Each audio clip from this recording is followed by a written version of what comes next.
Right. Good evening, வணக்கம், அஸ்ஸலாமு அலைக்கும். ஸோ இன்னைக்கு நாங்கள் ஒரு 2026 எக்ஸாம் எழுதுறவங்களுக்கான ரிவிஷன் கிளாஸினுடைய ரெண்டாவது கிளாஸ்ல சந்திக்கிறோம். ஸோ நேற்று உங்களுக்கு ஃபர்ஸ்ட் கிளாஸ் நடந்திருக்கும். அந்த கிளாஸ்ல டீச்சர் நிறைய விஷயங்களை சொல்லியிருப்பாங்கன்னு நினைக்கிறேன். ரைட், நானும் இன்றைக்கு என்ன மாதிரி கொண்டு போகிறோம் என்று சொல்லித்தான் கொஞ்சம் ஸ்டார்ட்ல பேச போறேன். அதே மாதிரி இன்னைக்கு நான் பேப்பரும் நோட்ஸும் போட்டிருந்தேன், அதையும் நாங்க ஓரளவுக்கு ஸ்டார்ட் பண்ணலாம். ரைட். இதுல நிறைய பேர் இன்னைக்கு புதுசா வந்தவங்க நினைக்கிறேன். ஸோ நிறைய பேருக்கு என்னை பத்தி ஒரு அறிமுகம் கொண்டு தேவைப்படலாம். ஸோ ஏற்கனவே கிளாஸுக்கு வந்தாக்கள் ஹேண்ட் ரைஸ் பண்ணுங்க பாப்போம். ஏற்கனவே சிலர் 26 ப்ரொப்பர் பேஜ்ல இருந்து வாரீங்க. அதே மாதிரி சிலர் வந்து போன இயர் எங்கட ரிவிஷன் கிளாஸுக்கு வந்து திருப்பி வந்திருப்பீங்க. ஸோ அப்படியான ஆக்கள் இந்த கிளாஸ்ல வாராக்கள் ஹேண்ட் ரைஸ் பண்ணுங்க பாப்போம். எத்தனை பேர் இருக்கிறீங்க? 5, 3, 3 3 பேர் தானா? Right. நிறைய பேரை பார்க்கிறேன் நான். So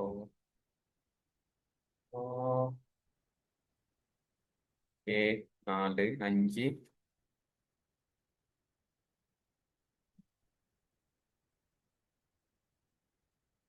okay. ஸோ நான் நினைக்கிற மாட்டுக்கு ஒரு ஒரு 6 பேர் அப்படி பழைய ஆட்கள் இருக்கிறீங்க. ஒரு 6, 7 பேர் இருக்கிறீங்க. புதுசா ஜாயின் ஆயின ஆட்கள் தான் மிச்சம் எல்லாருமே நினைக்கிறேன். ஸோ எனவே நான் கொஞ்சம் என்ன, ஆல்ரெடி இந்த டெலிகிராம் குரூப்ல இருக்கிறவங்க, வாட்ஸ்அப் குரூப்ல இருக்கிறவங்க எல்லாரும் நிறைய பேருக்கு என்ன தெரிஞ்சிருக்கும். பட் சின்ன ஷோர்ட்டா ஒரு இன்ட்ரடக்ஷனை சொல்லிட்டு அதுக்கு அடுத்துதான் போறேன். நான் இப்ப எல்லா டைம் இன்ட்ரடக்ஷன் செய்யறதுக்கு நமக்கு ஒரு டைம் கிடைக்காது. பிகாஸ் நாங்க கிளாஸுக்கு போக வேண்டி இருக்கு. ஸோ 50 பேருக்கிட்ட இருக்கிறீங்க, எல்லா டைம் இன்ட்ரடக்ஷன் எடுத்த டைம் போகும். ரைட். பட் எல்லாரையும் எனக்கு தெரியும், அநேகமான ஆட்கள் என்னோட பர்சனலா கண்டெக்ட்ல இருக்கிறார்கள். ஸோ நான் டாக்டர் தில்ஷான், சாய்ந்தமருது என்ற சொந்த இடம். இப்போதைக்கு நான் கலம்பில் இருக்கிறேன். நான் கல்முனை ஜாகிரா காலேஜ்ல படித்தேன். So 26 O level 26 batch, A level 29 batch. So என் எம்பிபிஎஸ் டிகிரி ஈஸ்டர்ன் யூனிவர்சிட்டியில் முடித்தேன். இப்போ ஹெல்த் இன்ஃபர்மேட்டிக்ஸில் எம்எஸ்சி செஞ்சு கொண்டிருக்கேன். அது முடியுது, ஜனவரியோட முடியுது, கொலம்பு யூனிவர்சிட்டி. ஸோ இது ஷார்ட்டான இந்த ப்ரொஃபைல். இந்த ஃபேமிலியை பற்றி எல்லாம் நான் சொல்லல. பிறகு நாங்கள் கிளாஸில் கதைக்கிற நேரம் அதுகளை பற்றி கதைக்கலாம். ரைட். ஸோ இந்த கிளாஸ் வந்து மெயினா ரிப்பீட்டர்ஸுக்குரிய கிளாஸ் ஆகத்தான் நாங்கள் தொடங்கி இருக்கிறோம். ஈவன் 26 பேட்ச் எங்கட தியரி கிளாஸுக்கு ஃபாலோ பண்றவங்களும் இனி சிலபஸ் முடிகிற கட்டத்துக்கு வந்துட்டாங்க. ஸோ அவங்களுக்கு யூனிட் 7 போகுது. ஸோ யூனிட் 7 முடியுது. ஸோ யூனிட் 8 நாங்கள் அடுத்த மாசம் இருந்து ஸ்டார்ட் பண்ணுவோம். ஸோ அதோட சேர்த்து அவங்களுக்கும் ரிவிஷன் பேப்பர் கிளாஸ் ஸ்டார்ட் பண்ண போறோம். ஸோ உங்களுக்கும் அதே மாதிரி ரிவிஷன் பேப்பர் கிளாஸ் ஸ்டார்ட் பண்ண போறோம். ஸோ ரெண்டு பேட்சும் நாங்கள் இப்போ ஒன்றா தான் கொண்டு போற ஐடியாவில் இருக்கிறோம். ஸோ அது சம்பந்தமான டைம் டேபிள் எல்லாமே வந்து நாங்கள் குரூப்ஸ்ல எல்லாத்துலேயும் உங்களுக்கு இன்ஃபார்ம் பண்ணுவோம். சரிதானே? ஸோ இது ஃப்ரீ கிளாஸ்ன்றதுனால அதுக்கு ஒரு டைம் ஷெடியூல் போட்டு நாங்கள் செஞ்சு கொண்டிருக்கிறோம். ரைட். ஸோ இப்போ நாங்கள் நிறைய ரிப்பீட்டர்ஸ் இதில் இருக்கிறதுனாலையும் ப்ராப்பர் பெச்சா இருந்தாலும் பிரச்சனை இல்லை. இப்போ நாங்கள் ஒரு ஸ்டார்டிங் பாயிண்ட்ல இருக்கிறோம் என்ன. ஸோ ஆல்ரெடி ஒரு ஏ லெவல் பெச் ஒன்று எக்ஸாம் முடிச்சுட்டு இருக்கிறாங்க. அவங்களோட பேப்பர் ஸ்கீம் எல்லாம் கைவசம் வந்துட்டு, நான் ஸ்கீம் எல்லாம் உங்களோட டெலிகிராம் குரூப்ஸ்ல எல்லாம் போட்டு இருக்கிறேன். நிறைய பேர் ஸ்கீமை பார்த்துருப்பீங்கன்னு நினைக்கிறேன். ஸோ எல்லாம் எங்களோட கைவசம் வந்துட்டு இப்போ எங்களுக்கு இருக்கிறது மிச்சம் 8 மாசம். ஸோ அந்த 8 மாசத்தையும் நாங்க எப்படி கொண்டு போக போறோம்ங்கிறது தான் இந்த ஜேர்னி. ரைட். ஸோ இந்த ஜேர்னியில உங்களோட நாங்களும் பயணிக்க போறோம். நானும் டீச்சரும் உங்களோட சேர்ந்து பயணிக்க போறோம். இந்த 8 மாசமும் நாங்க பயாலஜியை ஃபுல்லா கம்ப்ளீட் பண்ண போறோம் திருப்பி. ஸோ திரும்ப grade 12 revision, grade 13 revision, paper class, இந்த மூன்றும் உங்களுக்கு மெயினா போகுது. கிரேட் 12 ரிவிஷன் டீச்சர் செய்வாங்க, கிரேட் 13 ரிவிஷன் நான் செய்வேன், பேப்பர் கிளாஸும் டீச்சர் செய்வாங்க. ஸோ அதோட சேர்த்து லாஸ்ட் தியரி பார்ட் வந்து 26 பேஜுக்கு போகும். ஸோ அதுல யூனிட் 8, 9, 10 இந்த மூன்று தியரியும் ப்ராப்பர் பேட்சுக்கு போகும். ஸோ அது இன்னொரு எக்ஸ்ட்ரா கிளாஸா போய் கொண்டிருக்கும். சரிதானே? ஸோ இதான் எங்களோட பிளான். ஸோ உங்களுக்காக நாங்க போட்டிருக்கிற பிளான். ஸோ நான் இந்த பிளான் சமரியும் நான் காட்டுவேன். நேத்தும் டீச்சர் உங்களோட நிறைய பேசியிருப்பாங்கன்னு நினைக்கிறேன். நீங்க யூனிட் 1 ஒரு ரிவிஷனும் செஞ்சு முடிச்சிட்டீங்க.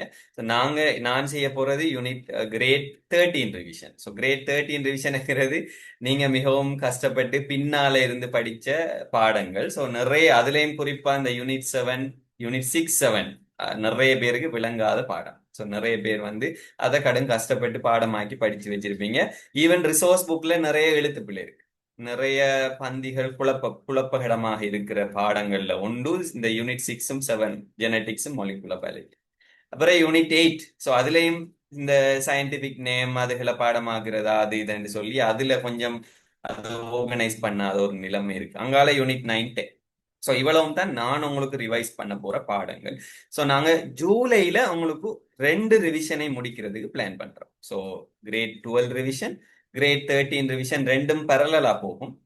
ஸோ ரெண்டையும் பரலலா கொண்டு போய் ஜூலைல முடிக்கிறதுக்கு பிளான் பண்றோம். ஜூலை மீன்ஸ் அவங்களுக்கு அநேகமா ஆகஸ்ட்ல தான் எக்ஸாம் பிளான் பண்ணினாங்க. சில நேரம் இந்த வெள்ளம் அதுகளால ஒரு 1 மந்த் மேபி போஸ்ட்போன் பண்ணலாமா இல்லையாங்கிறது ஷுவர் இல்ல. சரிதானே? எங்களுக்கு தெரியும். ஆல்ரெடி ஆகஸ்ட்ல பிளான் பண்ணி டைம் டேபிள், அதாவது ஆகஸ்ட் இத்தனாம் தேதி என்று ஒரு ஒரு சர்க்குலர் ஒரு ஒரு நோட்டீஸ் ஒன்று ஆல்ரெடி வந்தது. ஆகஸ்ட் 25 ஓ 28 எனக்கு மறந்துட்டு அந்த டேட்.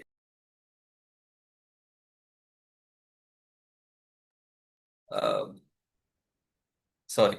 ஸோ இப்ப இந்த வெள்ளம் அது இதெல்லாம் வந்தது நாடி அவங்களோட எக்ஸாம் சில நேரம் ஒரு ஒரு 1 வீக் 2 வீக் 1 மந்த் போஸ்ட்போன் ஆகலாம். அது செப்டம்பர் ஆகலாம் அல்லது ஆகஸ்டே நடக்கலாம். எது எப்படியோ நாங்க ஜூலைக்கு டார்கெட் பண்ணியிருக்கோம் உங்களோட ரிவிஷனை முடிக்கிறதுக்கு. சரிதானே? ஸோ ஜூலைல நாங்க எல்லாத்தையும் முடிக்க வேணும். Right? So right August 10 maybe அதுல சின்ன சேஞ்சஸ் வரலாம். ரைட். ஸோ ஜூலைக்கு நாங்க டார்கெட் பண்றோம் உங்களோட ரிவிஷன் ரெண்டையும் முடிக்கிறதுக்கு. அதே மாதிரி பேப்பர் 2019ல இருந்து 2025 வரைக்கும் செய்யறதுக்கு பிளான் பண்றோம். ரைட். ஸோ 2019ல இருந்து 25 வரைக்கும் நாங்க பேப்பர் செய்ய போறோம். அதோட உங்களுக்கு எக்ஸ்ட்ராவா வீக்ல ஒரு எக்ஸாம் வைக்க போறோம். ஸோ வீக்லி நடக்க போற இந்த எக்ஸாம் ஃபுல் பேப்பராக இருக்கும். ஸோ உங்களுக்கு ஒரு டைமுக்கு பேப்பர் தரப்படும். அந்த பேப்பரை நீங்க செஞ்சு அனுப்புவீங்க. அதை எங்கட கரெக்ட் பண்றவங்க கரெக்ட் பண்ணி உங்களுக்கு மார்க்ஸ் சொல்லுவாங்க. ஸோ வீக்லி அது எம்சிக்யூஆ இருக்கும், எஸ்சிக்யூஆ இருக்கும் அல்லது எஸ்சியா இருக்கும். மாறி மாறி நடந்து கொண்டு போகும். ஒவ்வொரு வீக்கும் கிட்டத்தட்ட 7 மாசங்களுக்கும் உங்களுக்கு கிட்டத்தட்ட 30 வீக்ஸ் வரும். ஸோ 30 வீக்லி எக்ஸாம்ஸ் நாங்க எதிர்பார்த்திருக்கோம் உங்களுக்கு செய்யறது.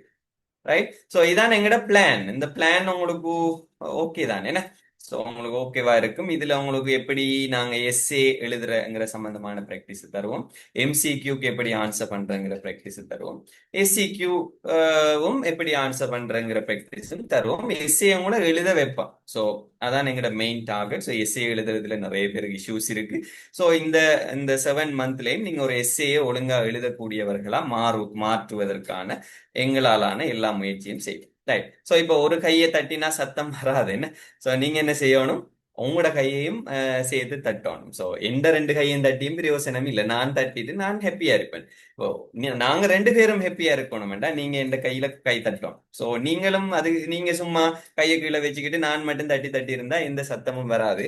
ஸோ அதால நாங்க பிளான் பண்ற மாதிரி இப்ப நீங்க பிளான் பண்ணணும். ஸோ டீச்சரும் நேற்று உங்களுக்கு பிளானிங் சம்பந்தமா சில விஷயங்கள் சொல்லியிருப்பாங்க நம்புறேன்.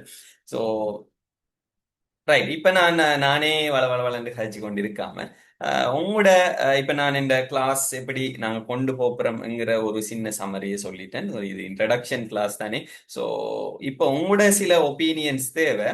உங்கள்ட்ட இருக்கிற உங்களுக்கு எப்படி இந்த கிளாஸஸ்ல என்ன எதிர்பார்க்குறீங்க? ஸோ இந்த பேப்பர் ரிவிஷன் கிளாஸஸ்ல நீங்க என்ன எதிர்பார்க்குறீங்க கூடுதலாங்கிறத நீங்க சட்ல சொல்லுங்க. ஸோ சட்ல சொன்னீங்கன்னா ஈஸியா இருக்கும். வாய்ஸ்ல சொன்னால் ஆளாளுக்கு யாரு சொல்றேன்னு பிரச்சனை வரலாம் தானே? ஸோ நீங்க சட்ல எவ்ரி ஒன்லயோ அல்லது பர்சனல் சட்லயோ நீங்க உடனடியா சொல்லணும். ஒரு 5 நிமிஷம் தான் டைம். ரைட். ஸோ அதுக்கு மேல டைம் இல்லை. ஒரு 5 நிமிஷத்துக்குள்ள நீங்க சொல்லுங்க. ஸோ நீங்க இந்த பேப்பர் ரிவிஷன் கிளாஸ்ல எங்கள்கிட்ட இருந்து எதிர்பார்க்கிற விஷயங்கள் என்ன? ரைட். ஸோ அது சம்பந்தமாக நீங்க போடலாம். ஸோ அதை நான் மைண்ட்ல எடுத்துக்கொள்வேன். ஸோ அந்த கிளாஸுகள் போற நேரம் அதுகளையும் நாங்க கன்சிடர் பண்ணுவோம். ரைட். ஓகே. ரைட். எக்ஸாம் செஞ்சுட்டு இருக்கிற பிள்ளைகள் எப்படி பயோ படிக்க ஸ்டார்ட் பண்ற அது நான் சொல்ல போறேன் டே கிளாஸ்ல. அது ஒரு ஏன்னா நிறைய பேர் அதை எதிர்பார்த்து வந்திருக்கீங்கன்னு எனக்கு தெரியும். ஏன்னா நிறைய பேர் ரிப்பீட்டர்ஸ் தான் இந்த கிளாஸ்ல ஜாயின் ஆகி இருக்கிறீங்க. அது ஃப்ரீ கிளாஸ்ன்றதால நிறைய பேர் ஸோ பின்னுக்கு வர கிளாஸ்ல நீங்க ஜாயின் ஆகுவீங்க இல்லைங்கிறது எனக்கு தெரியாது. சரிதானே? ஸோ அது அது எங்களுக்கு அப்பாற்பட்ட உங்களோட முடிவு. ஆனா இந்த கிளாஸ்ல நான் மெயினாக்க இந்த கிளாஸை நாங்க கடும் நுட்பமா நுணுக்கமா செய்யணும். ஏனென்றா இதுலதான் நிறைய பிள்ளைகள் வாரீங்க, எல்லாரும் நீங்க நன்மை பெறணுங்கிறது தான் இந்த நோக்கம். சோ அதனால இதுல நான் கட்டாயம் சொல்லுவேன் அதை பத்தி. சோ எப்படி நீங்க ரீஸ்டார்ட் பண்ண போறீங்கிறது சம்பந்தமா நான் சுருக்கமா சொல்லுவோம். நிறைய டைம் அதுக்கு எடுக்கலாம். வேற ஏதாவது ஒப்பீனியன்ஸ்? எப்படி இந்த கிளாஸஸ் போகணும், அல்லது நீங்க எங்கள்கிட்ட இருந்து இந்த கிளாஸஸ்ல எதிர்பார்க்கறது என்ன? எஸ், நான் தியரி தனியா ரிவைஸ் பண்ண மாட்டோம். ஸோ தியரியோட இப்ப ரிவிஷன் கிளாஸ்ங்கிறது தனியா தியரியை திருப்பி அந்த டேப் ரெக்கார்டர் மாதிரி திருப்பி படிக்கிற இடம் அல்ல. ஸோ வேற இருக்கிற ரிவிஷன் கிளாஸுக்கும் இதுக்கும் இடையில சின்ன வித்தியாசத்தை நீங்க காணுவீங்க. ஸோ இதுல நாங்க பேப்பர் பேஸா தான் ரிவிஷனை கொண்டு போவோம் மெயினா. ஸோ பேப்பர்ல எந்த பகுதிக்கு நீங்க கூட கவனம் செலுத்தி படிக்கணும்ங்கிறதுல தான் எங்களோட ஃபோக்கஸ் இருக்கும். ஸோ அதை நீங்க கிளாஸ்ல ஜாயின் ஆகக்குள்ள பார்க்கலாம். அதோட பேப்பர் கிளாஸ் தனியே போகுது. ஸோ அதுல நீங்க பேப்பர் ஃபாஸ்ட் பேப்பர் அவ்வளவும் நீங்க பார்ப்பீங்க. அதோட எக்ஸாம் வரையா போகும். ஸோ எக்ஸாம்ல நீங்க ப்ராக்டிஸ் இருக்கு. ரைட்? ஓகே. ஸோ வேற ஏதாவது ideas? Structure, yes, structure practice ஷுவரா செய்வீங்க. ரைட். ஸோ எக்ஸாம் ப்ராக்டிஸ் வந்து ஃபுல்லா ஸ்ட்ரக்சரும் எம்சிக்யூவும் இருக்கு. ரைட். எஸ்ஏ ப்ராக்டிஸ் மெயினா ரிவிஷன் கிளாஸ்ல நடக்கும். ரைட். எஸ், எஸ்ஏ எழுதுற ஐடியாஸ், ஸ்ட்ரக்சர் எழுதுற ஐடியாஸ் கட்டாயம் நாங்க சொல்லுவோம். ரைட். எஸ், அதான் நான் ஏற்கனவே சொல்லேன், நிறைய பேர் எஸ்ஏ எழுதுற எப்படின்னு கேட்குறீங்க. எஸ், பேப்பர்ஸ் மெயினா பாஸ் பேப்பர் நாங்க கவர் பண்ணுவோம். ஸோ 2019ல இருந்து 25 வரைக்கும் அதோட சேர்த்து எந்த ரிவிஷன் கிளாஸ்ல வார மாடல் பேப்பர்ஸ்ல எல்லாம் 2013ல இருந்து கொஸ்டின்ஸ் இருக்கும். ஸோ அதெல்லாம் நாங்க கவர் பண்ணுவோம், பயப்பட வேண்டாம். பட் நீங்களும் சில விஷயங்கள் இப்ப நாங்க சொல்ற நேரம் செய்யணும். சில ஹோம்ஒர்க் தருவோம், சிலதை செஞ்சு அனுப்புங்கன்னு சொல்லக்குள்ள நீங்க அதை அனுப்பணும். அப்பதான் ரெண்டு பேரும் சக்சஸ் ஆகலாம். ரைட். ஓகே. தியரி தியரி என்று போட்டுக்கிறீங்க. என்ன என்ன விளக்கம்னு சொன்னாங்கல்லாம். ரைட். ஷார்ட் நோட்ஸ் கட்டாயம் நாங்க சொல்லி தருவோம். பிகாஸ் ஷார்ட் நோட்ஸ் எடுக்கிறங்கிறது நிறைய பேர் நோட்ஸை பார்த்து அப்படியே சின்ன குட்டி எழுதுறது தான் ஷார்ட் நோட்ஸ் நிறைய பேருக்கு. அதுவல்ல ஷார்ட் நோட்ஸ் என்று நான் ஏற்கனவே டெலிகிராம் குரூப்ல எல்லாம் ஷார்ட் நோட்ஸ் எடுக்கிற மெத்தட் சம்பந்தமா போட்டிருக்கேன். உங்களுக்கும் ஷார்ட் நோட்ஸ் எடுக்கிற மெத்தட் சம்பந்தம் சொல்லுவேன். ஆனா இந்த இருக்கிற 8 மாசத்துலயும் நீங்க எல்லாத்தையும் ஷார்ட் நோட்ஸ் எடுக்கிறதுக்கான காலம் இருக்குமான்னு எனக்கு சொல்ல தெரியாது. அதை நீங்க ஸ்டார்ட் பண்ணிருக்கணும் 2024. நீங்க எப்ப கிரேட் ஏ லெவலுக்கு கால் எடுத்து வச்சீங்களோ அதுல இருந்து ஒரு 3 மந்த்ஸுக்குள்ள இருந்தாவது நீங்க ஸ்டார்ட் பண்ணிருக்கணும். இப்ப இருக்கிற 8 மந்த்ஸ்ல முக்கியமான விஷயங்களை மட்டும் நாங்க எப்படி ஷார்ட் நோட்ஸ் எடுக்கலாம்ங்கிறத பத்தி பார்க்கலாம். ரைட். ஓகே. மாடல் பேப்பர் நாங்க ரிவிஷன்ல தான் இடையில இடையில செய்வோம். பேப்பர் கிளாஸ் மெயினாக பாஸ் பேப்பரை தழுவியதாக இருக்கும். ரைட். இந்த எக்ஸ்பெக்டட் எஸ்ஏ சம்பந்தமா நான் கதைப்பேன். ஏன்டா போன முறை எக்ஸ்பெக்டட் எஸ்ஏ எத்தனை பேர் எத்தனை பேர் வந்தேன்னு தெரியும் தானே? ரைட். ஸோ யூனிட் 3ல வரும்னு சொன்னாங்களா, வராதுன்னு சொன்னாங்களா? பங்கஸ்ல கேள்வி வந்தது. எத்தனை பேர் எத்தனையோ டீச்சர்ஸ் எக்ஸ்பெக்டட் பேப்பர்ஸ் எடுத்தீங்க, அதுல எந்த கேள்வி வந்தது? எத்தனை விதமான கேள்வி வந்தது? ஸோ அது சம்பந்தமா நான் கதைப்பேன் இடையில. கிளாஸ்ல போற நேரம் அது கதைப்படும். சரிதானே? ஸோ எக்ஸ்பெக்டட் கொஸ்டின்ங்கிறது என்ன, இன்றைக்கும் நான் கொஞ்சம் அதை பத்தி சொல்லுவேன். ஏண்டா இந்த படிக்க ஸ்டார்ட் பண்ண முதல் இதுகளை பத்தி கொஞ்சம் தெரியணுமே. ரைட். ஸோ நான் இப்ப அடுத்த கட்டமா உங்கள்கிட்ட சில கேள்விகள். ரைட். ஸோ அதுக்கிடையில இதுல பார்ப்போம். Full papers, yes, full papers கூடுதலா செய்வோம். எஸ், நான் அப்படித்தான் செய்வேன். ஸோ எஸ்ஏஎஸ் உங்களுக்கு எழுத சொல்லி நாங்கள் ஒரு டைம் தருவோம். அந்த டைம்ல எழுதி நீங்க போடணும். அதுக்கு பிறகு நாங்கள் அதை கரெக்ட் பண்ணி அதை எப்படி செய்யறேன்டெல்லாம் நாங்கள் செய்வோம். ஸோ போன இயர் இதெல்லாம் செஞ்சோம்னா 25 பேஜுக்கு நாங்கள் ஃபுல்லா இந்த ரிவிஷன் டைம்ல இதெல்லாம் செய்வோம். எஸ், இஸ்மாயில் நாசர். ஸோ உங்களோட பேர் என்னன்னு தெரியா, but that is very important point. Expected கொஸ்டின்ங்கிறது ஒரு மாயை. நான் டெலிகிராம் குரூப்ல ஓப்பனாவே சொல்லியிருக்கேன். எக்ஸ்பெக்டட் கொஸ்டின்ங்கிறது ஒரு மாயை. சரிதானே? அந்த மாயைக்குள்ள விழ வேணாம். ஏனென்று நான் இப்ப இந்த கிளாஸ்ல உங்களுக்கு சொல்லி தருவேன். ரைட். ஸோ பிசிக்ஸ் கெமிஸ்ட்ரிக்கு எங்கட ரிப்பீட்டர்ஸ் ரிவிஷன் கிளாஸ் போகுது எங்கட அகாடமியாலேயே. நீங்க அதுலயும் ஜாயின் ஆகிக்கொள்ளலாம். அவங்களோட பிளானையும் நீங்க ஃபாலோ பண்ணலாம். ஸோ நான் காமனான ஸ்டடி டிப்ஸ் கொஞ்சம் சொல்லுவேன். பிசிக்ஸ் கெமிஸ்ட்ரி எப்படி படிக்கிற, பிகாஸ் நான் மெடிசினுக்கு என்டர் ஆகிறதுக்கு எப்படி படிச்சேனுங்கிற எந்த அனுபவங்களையும் உங்களோட ஷேர் பண்ண எனக்கு ஒரு வாய்ப்பு இருக்கு இதுல. சரிதானே? ஸோ நான் டீச்சர் மட்டும் இல்லை.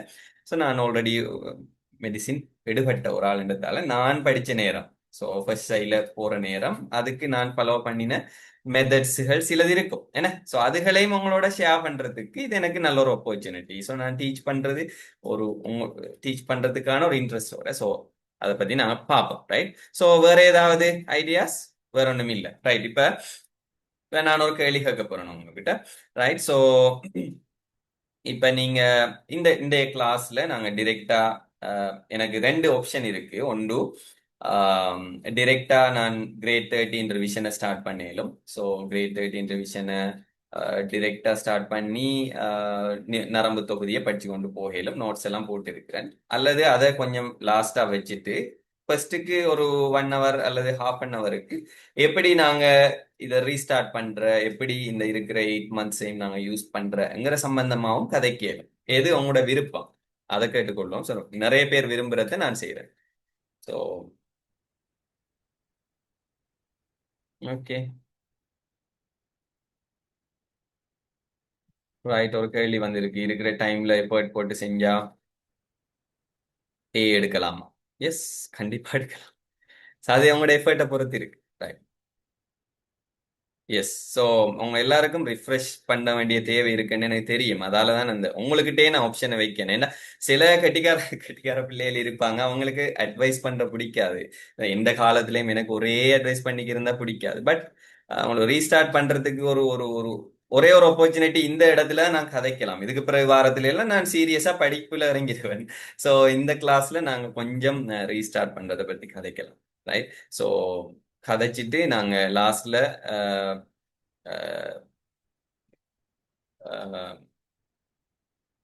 டைம் இருந்தால் நரம்பு தொகுதியையும் ஸ்டார்ட் பண்ணிட்டு போகலாம். படிக்காம போறது நல்ல இல்லையே. ரைட்.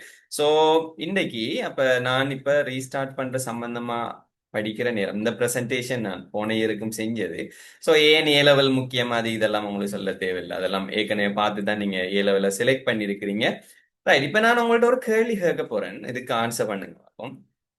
ஆம், நீங்க உங்களோட ஏ லெவல்ல உங்களோட எய்ம் என்ன? உங்களோட டார்கெட் என்ன? ஸோ உங்களோட ஏ லெவல்ல உங்களோட டார்கெட் என்ன? அல்லது உங்களோட இப்ப இருக்கிற இப்ப இப்ப உங்களோட மைண்ட்ல இருக்கிற உங்களோட எய்ம் என்ன? சொல்லுங்க பாப்போம். சட்ல சொல்லலாம், ஒரு வேர்ட்ல சொல்லலாம். ரைட். 3A எடுக்கணும். Very good. ஒரு ஆள் சொல்றார். ரைட். டைம் டேபிள் பத்தி நான் கதை பண்ணேன். ரைட். கண்டிப்பா. ஸோ இப்போ உங்களோட மைண்ட்ல என்ன எய்ம் இருக்கு அதை பத்தி சொல்லுங்க பாப்போம். இப்ப திஸ் மூமெண்ட் மெடிசின் போகணும். Very good. To be a doctor. Very good. 3A எடுக்கணும். ஓகே. நான் பேரெல்லாம் மென்ஷன் பண்ணல. மெடிசின் போகணும். ரைட். மெடிசின் என்டர் பண்ணணும். ரைட். MBBS. ஓகே.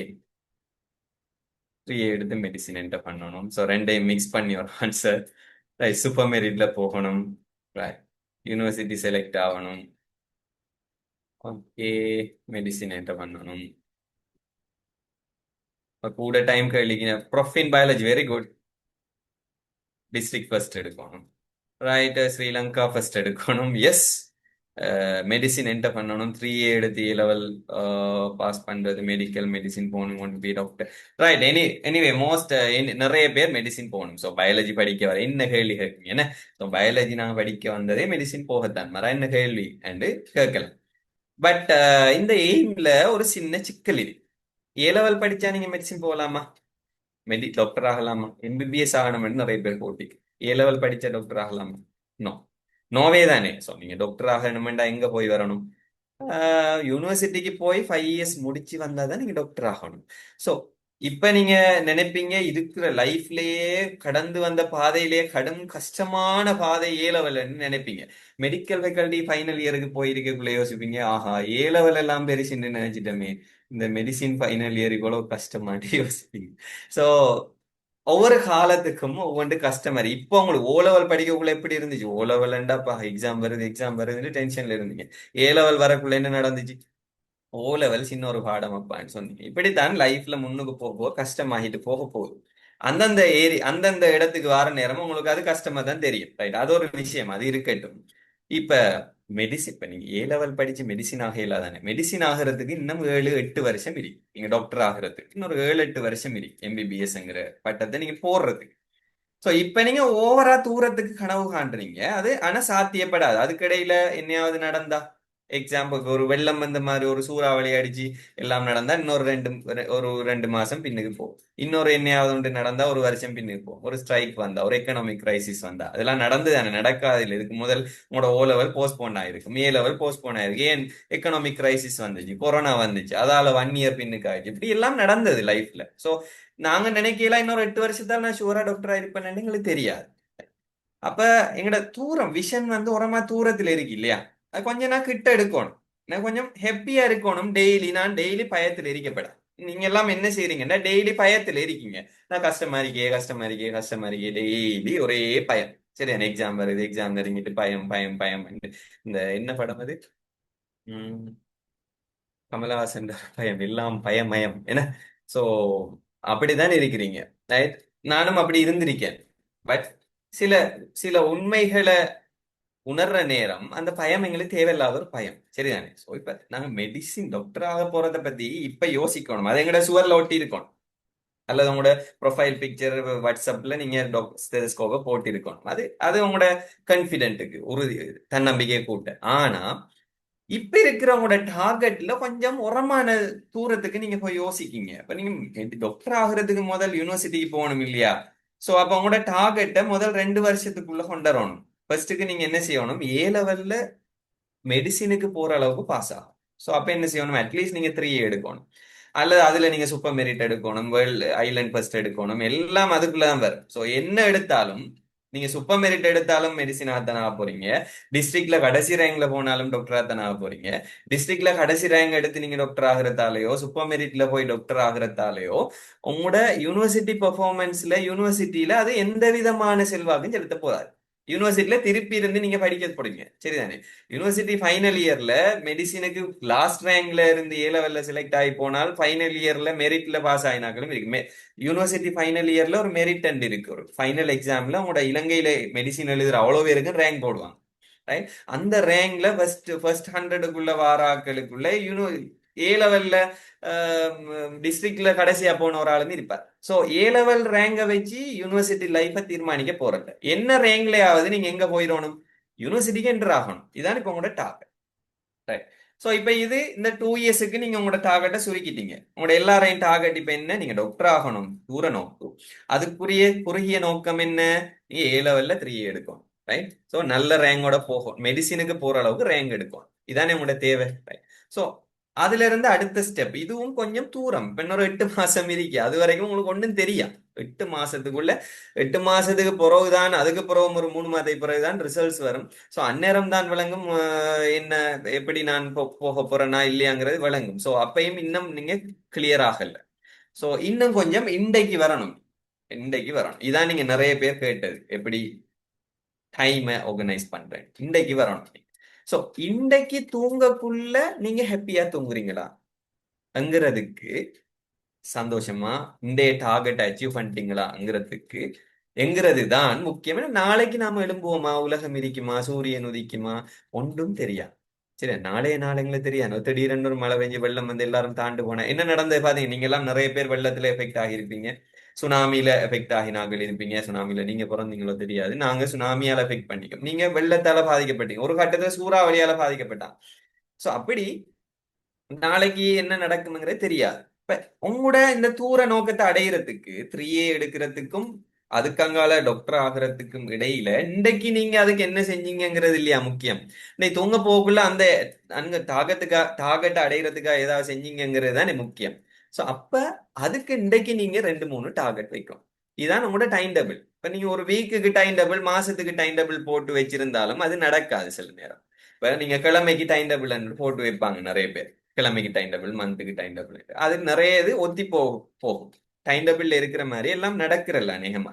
ஆனா இன்றைய டார்கெட்டை நீங்க வச்சுக்கொள்ளணும் கட்டாயம். சோ இன்றைய டார்கெட் என்ன? இப்ப உதாரணமா காலையில எழும்பின உடனே முதலாவது செய்ய வேண்டிய வேலை குறைஞ்சது 3 டார்கெட். சில ஆட்கள் டாஸ்க் லிஸ்ட் எழுத சொன்னா என்ன செய்யற, ஒரு 10 டார்கெட் எழுதுற. 10 டார்கெட்ல 1 2 தான் முடியும். மண்டே 2 முடிஞ்சா எத்தனை சதவீதம் முடியும்? 10ல 2 20% டார்கெட் தான் முடியும். தூங்கக்குள்ள சந்தோஷம் இல்ல. ஏன் 10 டார்கெட் வச்சோம், 2 தான் முடிஞ்சிருக்கு, மிச்சத்தை எப்ப முடிக்கிற? நாளைக்கு 8ஓட 10 சேர்ந்தா 18 ஆகும். அடுத்த அண்டைக்கு 18ஓட 10 சேர்ந்தா என்ன 28 ஆகும். இப்படி கூடிக்கொண்டே போகும் டார்கெட். இது முடியாது ஒரு கட்டத்திலே. சோ டார்கெட் வைக்கக்குள்ள அன்றைக்கு செஞ்சு முடிக்கக்கூடிய டார்கெட்டா இருக்கணும். இப்போ உதாரணமா பயாலஜில இன்றைக்கு நான் 2019 பேப்பர்ல எம்சிக்யூ செய்ய போறேன். இன்றைக்கு ஒரு டார்கெட், இந்த டார்கெட் டைம் வச்சு 2 ஹவர்ஸுக்கு நான் பேப்பர் செய்ய போறேன். First target. ரெண்டாவது பிசிக்ஸ்ல எனக்கு தெர்மல் பிசிக்ஸ்ல இந்த பார்ட் விளங்கல்ல, இந்த பார்ட்டை விளங்கி இதுல கேள்வி கொஞ்சம் செய்ய போறேன். ரெண்டாவது டார்கெட். மூணாவது கெமிஸ்ட்ரிக்கு இந்த பாடம், இந்த இந்த இந்த பாடத்தை நான் படிக்க போறேன். 3 டார்கெட், சிம்பிளா 3 டார்கெட் வைக்கிறேன். சோ இதை தவிர உங்களுக்கு மேலதிகமான வேலை இருக்கும். சாப்பிட்ற வேலை இருக்கும், கிளாஸுக்கு போற வேலை இருக்கும், ஸ்கூல் ரிப்பீட்டர்ஸுக்கு ஸ்கூல் இருக்காது. ஸோ வீட்டை ஃப்ரீயா இருப்பீங்க. ஸோ நிறைய டைம் இருக்கும்.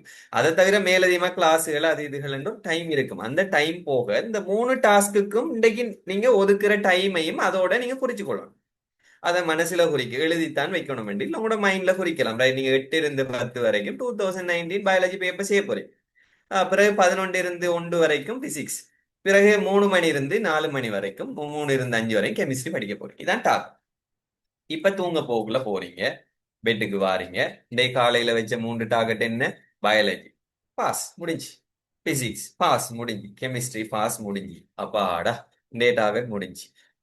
2 வருஷத்துக்கு பிறகு பயாலஜில அல்லது 3 பாடத்திலையும் 3A எடுக்கிறதுக்கான 3 சின்ன டார்கெட்டை நீங்க செஞ்சிருக்கீங்க.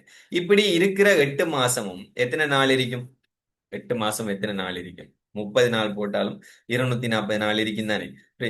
240 நாள்லையும் ஒரு நாளைக்கு 3 டார்கெட் வச்சா எத்தனை டார்கெட் முடிக்கலாம்?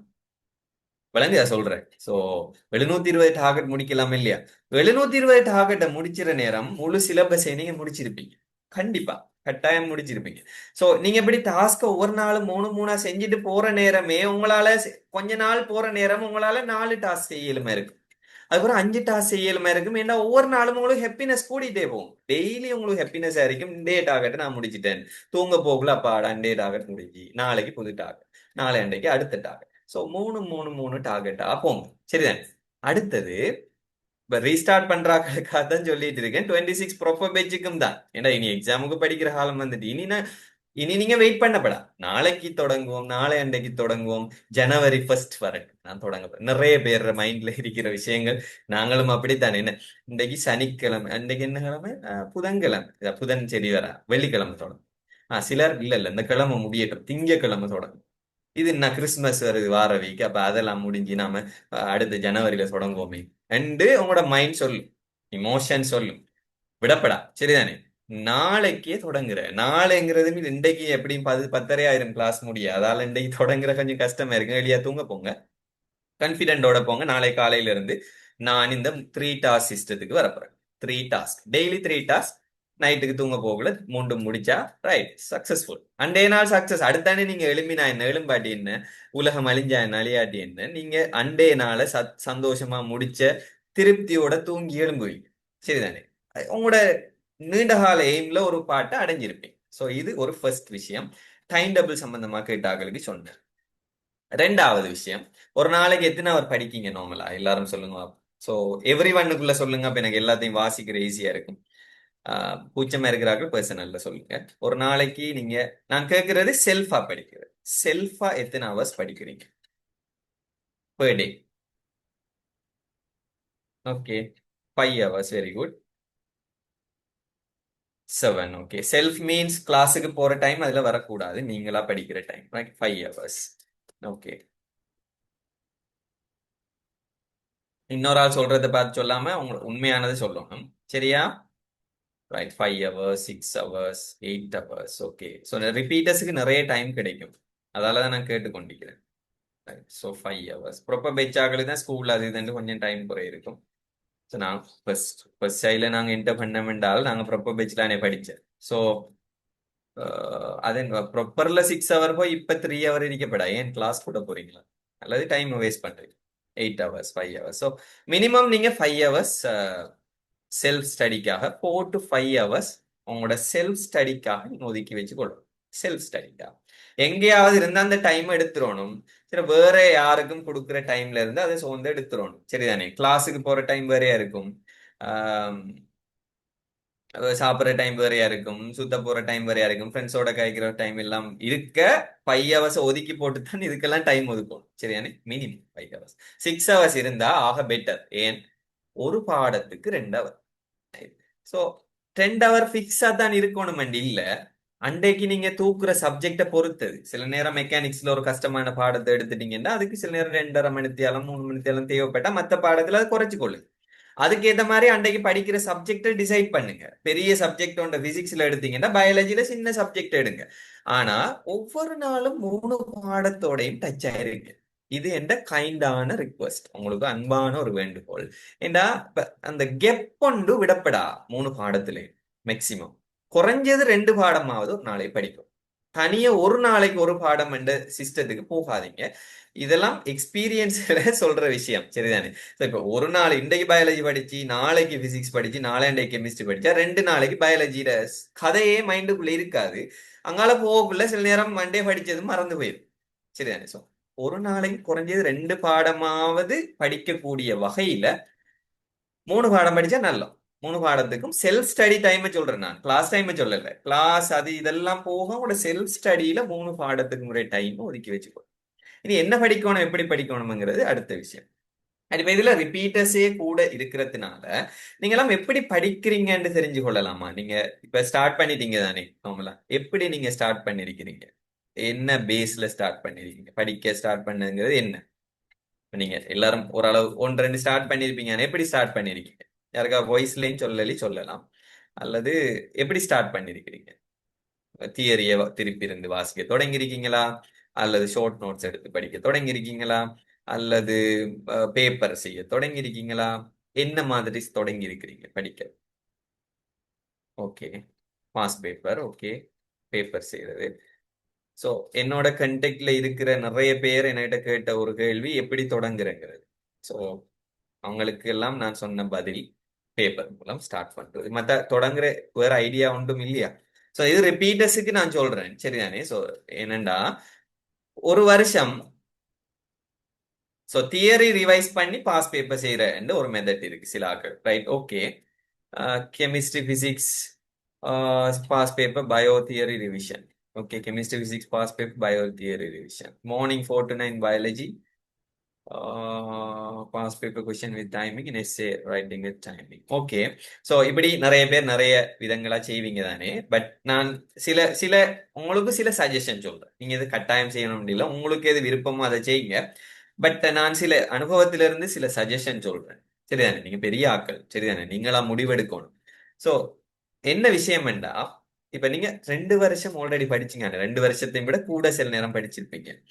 So already theory syllabus, extra theory. So 7க்கு என்டர் பண்ணோடனே சீனியர்ஸ் நோட்ஸ் வாங்கி வைக்கிற, ரெக்கார்டிங்ஸ் எல்லாம் சேர்த்து வைக்கிற, எல்லாம் கும்பம் கும்பமா இருக்குத்தானே. வீட்டையும் போன்லயும் லேப்டாப்லயும் இருக்குத்தானே. அதே மாதிரி தியரி நிறைய கிளாஸுக்கு போனீங்க தானே. சிலர் ஒரு கிளாஸ் இல்ல, ஒரு பாடத்துக்கு 2 கிளாஸுக்கும் போனீங்க தானே. இப்ப இதுல ஏதாவது விளங்காம இருக்கா, விளங்கி இருக்கான்னு முதலாவது யோசிக்கணும். விளங்காத சாப்டர்ஸ் ஏதாவது இருந்தா மட்டும் அத ஏர்லியாவே விளங்கி எடுத்து வச்சுக்கொள்ளுங்க. பின்னுக்கு படிப்பம் வைக்க வேணாம். விளங்காத சாப்டர், இப்போ உதாரணமா யூனிட் பயாலஜில யூனிட் 7ல தலைமுறை மொலிகுலர் பயாலஜில ஒரு பாட்டு உங்களுக்கு விளங்கலைன்னு சொன்னா அந்த விளங்காத பகுதியை கடைசியா படிப்பம் வைக்க வேணாம். அதை இப்ப படிச்சு முடிச்சிருங்க. சரிதான்? சோ எல்லாம் விளங்கிட்டு உங்களுக்கு போன பேட்ச்ல நீங்க எல்லாம் விளங்கி படிச்சிட்டீங்க. இப்ப திருப்பி நீங்க தியரிய ரிவைஸ் பண்றதால உங்களோட டைம் அநியாயமா வேஸ்ட் ஆக போகுது. ஏனண்டா தியரிய ரிவைஸ் பண்ணி போட்டு தான் திருப்பி பேப்பர் செய்ய போறீங்கடா, உங்களுக்கு பேப்பர் ப்ராக்டிஸ் பண்றதுக்கே கிடைக்க மாட்டா. சரி, தியரி ரிவைஸ் பண்ணி முடியுமா எங்கேயாவது பிள்ளையர் சொல்லுங்க. படிச்சுட்டு போகல, 1ஆம் பாடம் படிப்பீங்க, 2ஆம் பாடம் படிப்பீங்க, 3ஆம் பாடம் படிக்கக்குள்ள 2ஆம் பாடத்துல படிச்ச ஒளித்தொகுப்பு மறந்து வைத்திரும். மறக்குமா இல்லையா? யோசிச்சு பாருங்க. அது அப்படித்தானே நீங்க நடக்குற. இப்போ ஒரு நாளைக்கு 2ஆம் பாடம்னு இருப்பீங்க. 2ஆம் பாடம் ஒரு 3 நாளைக்கு படிச்சு முடிச்சிட்டீங்கன்னா, அங்கால 3ஆம் பாடம் 4ஆம் பாடம் போகக்குள்ள 2ஆம் பாடத்துல வளர்ந்து ஒளித்தோப்பு ஞாபகத்துல இருக்குமா? கலச்சுவாசத்துல இருக்கிற வட்டம் ஞாபகம் இருக்குமா? கிரெப்பின் வட்டமா, கெல்வின் வட்டமா, ஒளித்தோப்புலன்னு யோசிப்பீங்களா இல்லையா? இதெல்லாம் நடக்கிறது தானே. சோ திருப்பி 5ஆம் பாடத்துக்கு போனா 3ஆம் பாடம் மறந்து 4ஆம் பாடம் மறந்து எல்லாம் மறந்து வைத்திருமே பிள்ளைகள். சோ இது உங்களோட டைமை வேஸ்ட் பண்ண திருப்பி நீங்க 2ஆம் பாடத்துக்கு வருவீங்க. பேப்பர் செய்யறதுக்கே கிடைக்க மாட்டா, அல்லது பேப்பர் அறகுறையா தான் செய்யப்படும், கொஞ்சம் பேப்பர் தான் செய்யப்படும். உங்களோட டைம் அணியாம நீங்க வேஸ்ட் பண்றீங்க. ஈவன் ப்ராப்பர் பேச்சுக்கும் நான் சொல்றேன், இனி இருக்கிற காலத்துல நீங்க தியரி முடிச்சிட்டு பேப்பர் செய்யணும்ங்கிற எண்ணத்தை விடுங்க. சரிதானே? இது ஒரு சஜஷன். சரிதானே? சோ தியரிய முடிச்சிட்டு பேப்பர் செய்யறங்கிற சிஸ்டத்துல இருந்து நீங்க ரிவர்ஸ் பண்ணுங்க. சரிதானே? எப்படி ரிவர்ஸ் பண்ண போறீங்க? பேப்பரோட தியரி செய்ய போறீங்க. ரைட்? பேப்பரோட தியரி சரி, சரிதானே? சோ நீங்க பாஸ் பேப்பர் செஞ்சாலே போதும். நான் என்ன பொறுத்து, நான் இந்த எக்ஸாமுக்கு நான் பாஸ் பேப்பர் மட்டும் தான் செஞ்சேன். நான் எந்த விதமான மாடல் பேப்பரும் செய்யல. சரியா பிள்ளையா? ஏன்னா மாடல் பேப்பர்ல சில நேரம் சிலபஸுக்கு கூட கேள்வி வரும், கஷ்டமான கேள்வி இருக்கும், சரியான விடை இருக்காது. அந்த விடையை நான் சரியண்டு அவங்களோட ஸ்கீம்ல பிள்ளையான விடையை சரியண்டு போட்டிருப்பாங்க. அதை மைண்டுக்குள்ள யோசிச்சு யோசிச்சு குழம்பி குழம்பி கடைசியா அந்த விடையை சரியா எடுத்து தியரியில இருக்கிறத பிள்ளையண்டு எடுத்துருவேன். சரிதானே? அந்த குழப்பம் எல்லாம் எனக்கு எதுக்கு? சோ நான் பாஸ் பேப்பர் மட்டும் செஞ்சேன். சரிதானே? பாஸ் பேப்பரை செஞ்சு அதோட சம்பந்தப்பட்ட தியரியை படிச்சேன். சோ இது நான் ஃபாலோ பண்ண மெத்தட் மட்டும் இல்ல, நிறைய பாஸ் பண்ணி நாக்கள்கிட்ட நீங்க கேட்டீங்கன்னா லாஸ்ட் பீரியட்ஸ்ல அவங்க செஞ்சதெல்லாம் பாஸ் பேப்பர் செஞ்சது மெயின். சோ மாடல் பேப்பர் எடுக்க போனா 1008 மாடல் பேப்பர் வரும். அது எக்ஸாமுக்கு வருதா, இது எக்ஸாமுக்கு வருதுன்றலாம் தேடி கண்டுபிடிக்கிறதுக்கு இடையில உங்களோட காலம் போயிரும். அநியாயமா வேஸ்ட் பண்ண வேணாம் பிள்ளையர். சோ உங்கள்கிட்ட இப்ப நீங்க கையில எடுக்க வேண்டிய விஷயம் ரிசோர்ஸ் புக், பாஸ் பேப்பர் ஃபர்ஸ்டா நீங்க கையில எடுங்க. சரிதானே? சோ எப்படி நீங்க படிக்க போறீங்க என்றால், பேப்பரை செஞ்சு போட்டு தியரி படிக்க போறீங்க. சோ இது ஆரம்பத்துல கஷ்டமா தான் இருக்கு. இது இந்த போன வருஷமும் இந்த இந்த மெத்தட்டை நான் டெலிகிராம்ல எல்லாம் சொல்லி சொல்லி சொல்லி ஒரு 5-10 பிள்ளைகள் செஞ்சாங்க. அவங்க ஸ்டார்ட் பண்ணக்குள்ள ஐயோ கஷ்டமா இருக்கு சார், தியரி தெரியாம பேப்பர் செய்யக்குள்ள மார்க்ஸ் குறைய வருது, மார்க்ஸ் குறைய வருதுன்னு சொன்னாங்க. இவ்வளவு மார்க்ஸ் முக்கியமா, உங்களுக்கு படிக்கிற முக்கியமா? ஃபைனல் எக்ஸாம்ல மார்க்ஸ் கூட எடுக்கிற முக்கியமா, இந்த இடத்துல மார்க்ஸ் எடுக்கிற முக்கியமான்னு கேட்டேன். சோ ஃபைனல் எக்ஸாம்ல மார்க்ஸ் எடுக்குதானே ஆக முக்கியம், இல்லையா இல்லையா? சோ அப்ப என்ன செய்யணும்? ஸ்டார்ட் பண்ணக்குள்ள ஒரு பிரச்சனை வரும். ஸ்டார்டிங் ட்ரபிள்னு சொல்றேன். ஏன்னா ஸ்டார்ட் பண்ணக்குள்ள உங்களுக்கு எப்படியும் ஒரு ட்ரபிள் வரும். சோ ஏன்டா தியரி ஃபுல்லா பழைய போன வருஷம் படிச்ச தியரி தானே. சோ நிறைய விஷயம் மறந்துருக்கும். இப்ப எக்ஸாமுக்கு போறோம் நல்லா லீவும் எடுத்தானே. சோ அங்கஞ்சி எல்லாம் சுத்தி கித்தி ஒரு லீவ் எல்லாம் எடுத்துக்கிட்டு தானே இருப்பீங்க என்ன. சோ இப்ப திருப்பி ஸ்டார்ட் பண்ணக்குள்ள ஸ்டார்டிங் ட்ரபிள் ஒன்று வரத்தான் செய்யும். அந்த ஸ்டார்டிங் ட்ரபிளால உங்களுக்கு பழசு மறந்திருக்கும். நெவர் மைண்ட், அதை பத்தி யோசிக்கவே வேணாம். நீங்க முதலாவது பேப்பர்ல கை வைங்க. இப்போ உதாரணமா நான் எப்படி செய்யறேன்னு சொல்றேன். இது ரிப்பீட்டர்ஸுக்கு கடும் யூஸ்ஃபுல். சரிதானே? செஞ்சு பாருங்க. செஞ்சு பார்த்தா தானே உங்களுக்கு விளங்குமா. இது தியரி படிக்காம எப்படி பேப்பர் செய்யறேன்னு யோசிச்சுக்கிட்டே இருந்தீங்கன்னா செய்ய மாட்டீங்க. ஒரு நாளும் கடைசி வரைக்கும் பேப்பரும் செய்ய மாட்டீங்க. கடைசியில போன வருஷமும் இதே போல விட்டீங்களா இல்லையா? போன வருஷம் நிறைய பேர் பேப்பர் குறையத்தானே செஞ்ச. ஏன்? தியரி முடியட்டும், தியரி முடியட்டும், சிலபஸ் முடியட்டும் தானே ஃபுல் பேப்பர் செய்யாம இருந்தீங்க. மாடல் பேப்பரை மட்டும் செஞ்சுட்டு வந்தீங்க, யூனிட் வைஸ் பேப்பரை மட்டும் செஞ்சுட்டு வந்தீங்க. கடைசியா ஃபுல் பேப்பர் நீங்க செய்யறதுக்கு குறைச்ச காலம் குறையத்தானே. ஏன்? கடைசியா 7ஆம் மாசம் வரைக்கும் 9ஆம் மாசம் வரைக்கும் தியரி நடந்துச்சு. தியரி முடியாம எப்படி ரப்ப பேப்பர் செய்யறேன் அவாய்ட் பண்ணி பண்ணியே வந்தது ஆகப்பெரிய பிரச்சனை நம்மட. சரிதானே? சோ இந்த அந்த மிஸ்டேக் இப்ப போன வருஷம் செஞ்ச மிஸ்டேக் இந்த வருஷம் விடப்படாது. பேப்பர்ல கைய குத்துங்க. ரைட்? 2019ஆம் ஆண்டு பேப்பர் எடுங்க. உதாரணமா நாளைக்கு காலையில 8 மணில இருந்து 10 மணி வரை 2019ஆம் ஆண்டு பேப்பர் செய்தல். 2019ஆம் ஆண்டு பேப்பர் எப்படி செய்தல்? பரீட்சை மண்டபத்தில் எவ்வாறு இருந்து பேப்பர் செய்வீங்களோ அவ்வாறு செய்ய வேண்டும். இதுதான் முக்கியமான முதலாவது அறிவுரை. சோ உங்களுக்கு அப்படி தனியே இருந்து செய்ய கஷ்டம், ரெண்டு மூணு பேர் உங்களோட ஃப்ரெண்ட்ஸ் 2-3 பேர் சேர்ந்து எக்ஸாம் டைம் மண்டே நாளைக்கு 8 to 10 biology paper time. So 5 பேர் சேர்றது, டைமரை வைக்கிறது, பேப்பரை செய்யறது. கரெக்ட் எல்லாரும் சேர்ந்து கரெக்ட் பண்ணணும் இல்ல. சரியா? நீங்க பர்சனலா கரெக்ட் பண்றது ஒவ்வொரு ஆளும் தனித்தனியே செய்யும். 5 பேர் சேர்ந்து எக்ஸாம் எழுதினாலும் ரைட். அல்லது நீங்க தனியா படிக்கிற விருப்பம் வேண்டாம், வீட்டை இருந்து 2 ஹவர்ஸுக்கு பேப்பரை செஞ்சு முடிக்கணும். டைம் முடிய பேப்பரை நிப்பாட்டும். எக்ஸாம் ஹால்ல எப்படி செய்யணுமோ அப்படி செய்யும். சரி, அந்த டைம் முடிஞ்சது பூரா நானே செய்யறேன், ஆறு பார்க்க போறா. ஆறு பாக்குறங்கிற முக்கியம் இல்லை. இங்க என்ன முக்கியம்? எக்ஸாமுக்கு பிராக்டிஸ் பண்ற முக்கியம். சோ யாரு பார்க்க போறா, நம்ம இன்னொரு 5 நிமிஷம் கூட செய்வோம் வேண்டி இருக்கப்படா. 2 ஹவர்ஸுக்குள்ள எக்ஸாம் முடிக்கிறீங்க, ஃபுல் பேப்பர். சரிதானே? ஃபுல் பேப்பர் மீன் எம்சிக்யூ தனியே, எஸ்சிக்யூ எஸ்சி தனியே. அப்படித்தான் எக்ஸாம்ல நடக்குது. உங்களுக்கு எம்சிக்யூ எஸ்சிக்யூ எஸ்ஏ எல்லாம் 5 மணி நேரத்துக்கு மொத்தமா நடக்குது இல்லையே, தனித்தனியே தான் நடக்குது. சோ நீங்க என்ன செய்யணும், இப்ப இன்றைக்கு எம்சிக்யூ வேண்டாம் எம்சிக்யூ, நாளைக்கு எஸ்சிக்யூ வேண்டாம் எஸ்சிக்யூ, ரைட். பட் நாளைக்கு எஸ்சிக்யூக்கு போக முதல் எல்லாம் நீங்க 3 மாதிரியும் செய்யலாம். 2019 ஃபர்ஸ்ட்டுக்கு முடிக்க போறீங்க என்றால் இப்ப இன்றைக்கு எம்சிக்யூ செஞ்சிட்டீங்க, ஈவினிங் நீங்க என்ன செய்யறீங்க, எஸ்சிக்யூவையும் ஸ்ட்ரக்சரையும் எஸ்ஏயும் செய்றீங்க. விட வருது இல்ல, ஞாபகம் வருது இல்ல, பரவாயில்ல பரவாயில்ல. யோசிக்கீங்க யோசிக்கீங்க, விடையே ஞாபகத்துக்கே வருது இல்ல, பரவாயில்ல. உங்களுக்கு தெரிஞ்ச விடையை மார்க் பண்ணுங்க, சரிதானே? மார்க் பண்ணாம ஒரு விடையும் விடாதீங்க. பிழை வரணும், பிழை வந்தா தானே உங்களுக்கு தெரிய வரும் உங்களோட நிலைமை எப்படி இருக்குன்னு. நீங்க படிச்சது ஞாபகம் இல்லைங்கிறது உங்களுக்கு விளங்கணுமா இல்லையா, ரைட்? பிழை வரணும், மார்க் பண்ணுங்க. எம்சிக்யூ எஸ்சிக்யூல ஞாபகம் வார பொய்யன்னானே எழுதுங்க, சரிதானே? எஸ்ஏல உங்களால 7 மாணவர்கள் எழுதுங்க. எழுதி போட்டு நாளையில இருந்து என்ன செய்ய போறீங்க, இப்ப இன்றைக்கு ஃபுல்லா பயாலஜிக்கே ஒதுக்கினா மத்த பாடத்துக்கு டைம் கிடைக்காது. சோ இதை நீங்க அதுக்கேற்ற மாதிரி ஒதுக்கி கொள்ளணும், சரியா? இப்ப இன்றைக்கு பயாலஜி எம்சிக்யூ, ஈவினிங் பிசிக்ஸ் எஸ்சிக்யூ அப்படின்னு உங்களோட டைமை போட்டு கொள்ளணும், சரிதானே? சோ இது ஸ்டார்ட் பண்ணக்குள்ள கொஞ்சம் நல்லா நேரம் எடுக்கும் இதை செய்யறதுக்கு. என்ன செஞ்சு பழகலையே நீங்க. இப்ப நீங்க என்ன செய்வீங்க, எம்சிக்யூ செஞ்சுட்டு 50 கேள்வியையும் அதோட அந்த 2 ஹவர் முடிஞ்சுதானே, பேப்பரை வச்சு போட்டு மத்த பாடத்துக்கு போங்க. இன்றைய 3 டார்கெட்ல மத்த டார்கெட்டுக்கு போங்க, மத்ததை செய்யுங்க. நாளைய 2 ஹவர்ஸ்ல என்ன செய்யுங்க, நேத்து செஞ்ச எம்சிக்யூ கரெக்ட் பண்ணு. இப்ப எப்படி கரெக்ட் பண்ற, விட ஸ்கீம் எடுங்க. முதலாவது கேள்வி, முதலாவது கேள்வி, உயிரங்கிகள் எத்தனை ஆண்டுகளுக்கு முன்னர் உயிரினம் உலகில் தோன்றியது? 3.5 பில்லியன், அப்படி இப்படின்னு 4 5 விட இருக்கு. நீங்க போட்ட விட சரியா, ஓம் பாஸ். சரி என்றதுக்காக சரியா போட்டு போட்டு ஒரு மார்க்ஸ் என்று போட்டு போட்டு 2வது கேள்வி திருத்த போறதில்ல. இதான் இதுல இருக்கிற முக்கியமான விஷயம். நீங்க என்ன செய்யணும், பக்கத்துல ரிசோர்ஸ் புக் அல்லது நோட்ஸ் அல்லது தியரி இருக்கும். சோ இப்ப உங்கள்ட்ட ஒரு கேள்வி கேட்கிறேன், எம்சிக்யூல கேள்வி என்ன ஆர்டர்ல வரும்? லேசான கேள்வியில இருந்து கஷ்டமான கேள்வி, பிசிக்ஸ்ல வர மாதிரி லேசான கேள்வியில இருந்து கஷ்டமான கேள்வி வருமா? அல்லது பயாலஜி கேள்வி என்ன ஆர்டர்ல வரும் எம்சிக்யூல?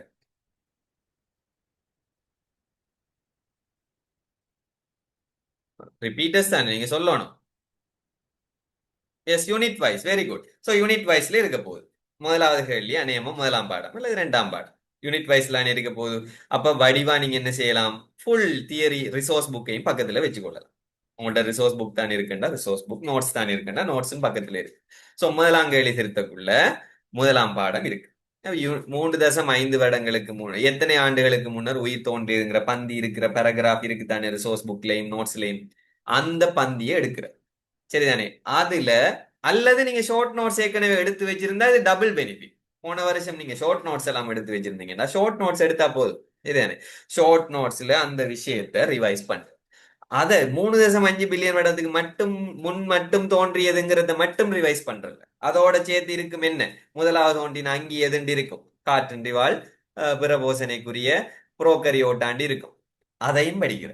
அந்த பந்திக்குள்ள அந்த அந்த ஏரியாவுல இருக்கிற அவ்வளவு விஷயத்தையும் ஒருக்கா வாசிக்க. ரிவைஸ் பண்ணிட்டீங்களா? தியரியும் படிச்சாச்சு, பேப்பர்லையும் உங்களுக்கு சரி அல்லது பிழை. பிழைண்டா ஏன் பிழைன்னு பாக்குங்க. நான் 3.5 பில்லியன் இருக்கு, நான் மில்லியனை போட்டிருக்கேன். சோ நான் இப்ப கொஞ்சம் கவனமா இருக்கணும். இனி மில்லியன் போடப்படா, பில்லியன் தான் போடணும், ரைட்? பிழைண்டாலும் தியரி பாறுபடும், சரிண்டாலும் தியரி பாறுபடும். சரிண்டா பாச போட்டு அடுத்த கேள்வி போகப்படா. முதலாவது கேள்விக்கு ஒரு 2 3 நிமிஷம் போகும், 5 நிமிஷம் போகும் திருத்துறது. 2வது கேள்விக்கு போகும், 3வது கேள்விக்கு போகும். இப்படி ஒவ்வொரு கேள்விக்கும் பக்கத்துல இருக்கிற தியரிக்குரிய அந்த சாப்டர். இப்போ உதாரணமா கலச்சுவாசத்தை பத்தி ஒரு கேள்வி, 7வது கேள்வி உதாரணம், ரைட்? இப்ப கலச்சுவாசத்துடைய கேள்வின்னா கலச்சுவாசத்தை படிக்கும். அப்ப அன்றைய நாள் ஃபுல்லா நீங்க என்ன செய்ய வேண்டி வரும், ஏன்னா கலச்சுவாசம் தொடர்பான பின்வரும் கூற்றுக்களில் சரியானது என்று ஒரு கேள்வி இருக்கும். எனவே அது கலச்சுவாசத்துல ஆரம்பத்திலிருந்து இறுதி வரைக்கும் 5 கூற்று இருக்கும். அப்ப என்ன செய்யணும், நீங்க ஒரு ஒரு பந்தியை மட்டும் வாய்ச்சி முடியாது. அப்ப கலச்சுவாசம் ஃபுல்லா படிக்கும். சோ அன்றைய நாள் சில நேரம் கலச்சுவாசத்தோட முடிஞ்சிடும். திருத்துறது 2 மணித்தியாலம் தானே நீங்க பயாலஜிக்கு ஒதுக்கினீங்க. அந்த 2 மணித்தியாலத்துக்குள்ள கலச்சுவாசம் படிச்சு விளங்கி எடுக்கிறதுக்கு டைம் போயிடும். ஏன்னா நீங்க இப்ப ஃபர்ஸ்ட் பேப்பர் தானே இப்பதான் செய்யறீங்க. ஃபர்ஸ்ட் பேப்பர் செய்யற நேரம் கொஞ்சம் டைம் எடுக்கும். ஏன், நீங்க மறந்து வைத்தீங்க, திருப்பி ரிவைஸ் பண்ணீங்க, கலச்சுவாசம் கேள்வி செய்றீங்க, உங்களோட விட பிழை அல்ல சரி எதுவா இருந்தாலும் தியரியை ரிவைஸ் பண்ணீங்க, கேள்வியும் பார்த்துட்டீங்க, தியரியும் செஞ்சிட்டீங்க, முடிஞ்சா?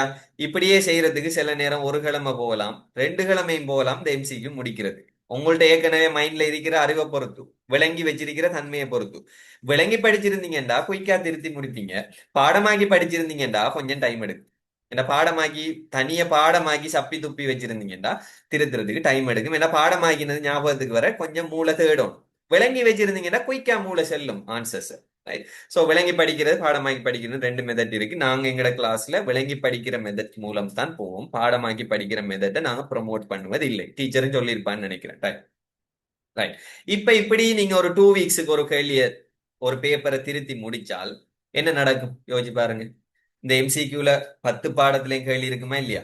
10 பாடத்தையும் நீங்க ரிவைஸ் பண்ணிருப்பீங்களா இல்லையா? ஃபுல்லா ரிவைஸ் பண்ணிருக்க மாட்டீங்க. பிரச்சனை இல்லை. ஒவ்வொரு பாடத்திலையும் இருக்கிற கேள்விக்கு வந்த பகுதிகள் அவ்வளவையும் படிச்சிருப்பீங்களா இல்லையா? இப்ப இந்த எம்சிக்யூல சுற்றோட தொகுதி எல்லா தொகுதியிலையும் கேள்வி இருக்கும். இதை நீங்க விளங்கிக் கொள்ளணும். நான் அடுத்த கேள்வியா தான் கேட்க போறேன். சோ எல்லா 5வது யூனிட்ல இருக்கிற எல்லா தொகுதியிலையும் அநேகமா கேள்வி இருக்கு. சரிதானே? சோ எல்லா தொகுதியும் உங்களுக்கு கொஞ்சம் கொஞ்சமாவது படிபட்டு இருக்கு. யூனிட் 6 படிபட்டிருக்கு, யூனிட் 7 படிபட்டிருக்கு. முக்கியமா கேள்விக்கு வந்த அவ்வளவு பாட்டையும் தியரியும் அதை சுத்தி இருக்கிறது படிபட்டு முடிஞ்சிடும். ஒரு மாசம் எடுங்க விரைச்சினல்.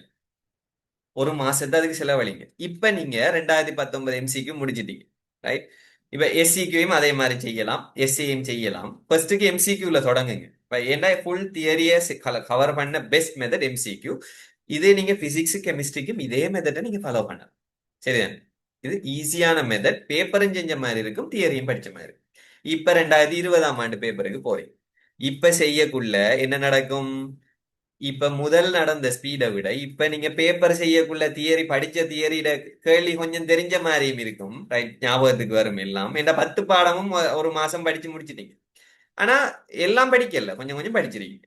இப்ப 2வது பேப்பர் செய்ய போறீங்க. போன வருஷம் வந்த 2019ல வந்த அதே பாட்டுல இருந்து ஆனா 2020ல கேள்வி வரும். சிலது அதே பாட்டுல வந்திருக்கும். அநேகமானது மத்த பாட்டுல இருந்து வந்திருக்கும். இப்ப யூனிட் 5ல சர்க்குலேஷன்ல இந்த 2019ல இதயம் கேட்டிருந்தா அடுத்த இதுல கடத்தும் தொகுதியை பத்தி கேட்டிருக்கு உதாரணம். இப்ப என்ன செய்ய போறீங்க? இந்த வருஷ பேப்பர் செய்யக்குள்ள அங்க விடுபட்ட 2019ல விடுபட்ட துண்டுகள் திருப்பி படிப்பீங்க.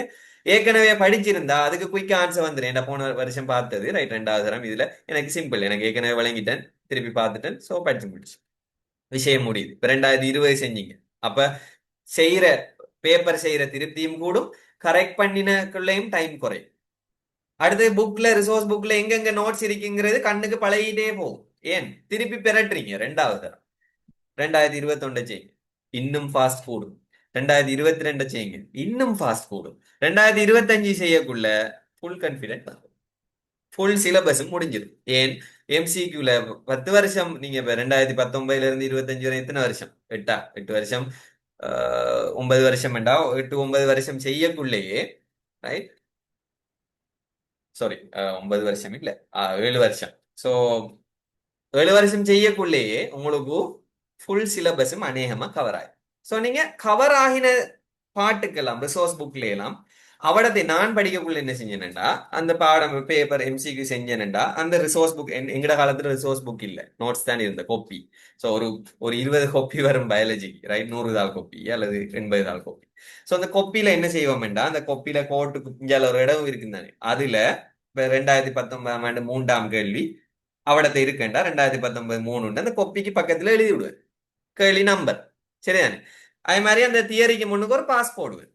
சரிதானே? இப்ப பாஸ் போட்டா இந்த தியரியை நான் ரிவைஸ் பண்ணிட்டேன். இப்ப 2020 செய்யக்குள்ள அதே தியரி திருப்பி ரிவைஸ் ஆகுதுண்டா அதுக்கு 2 பாஸ் வரும்.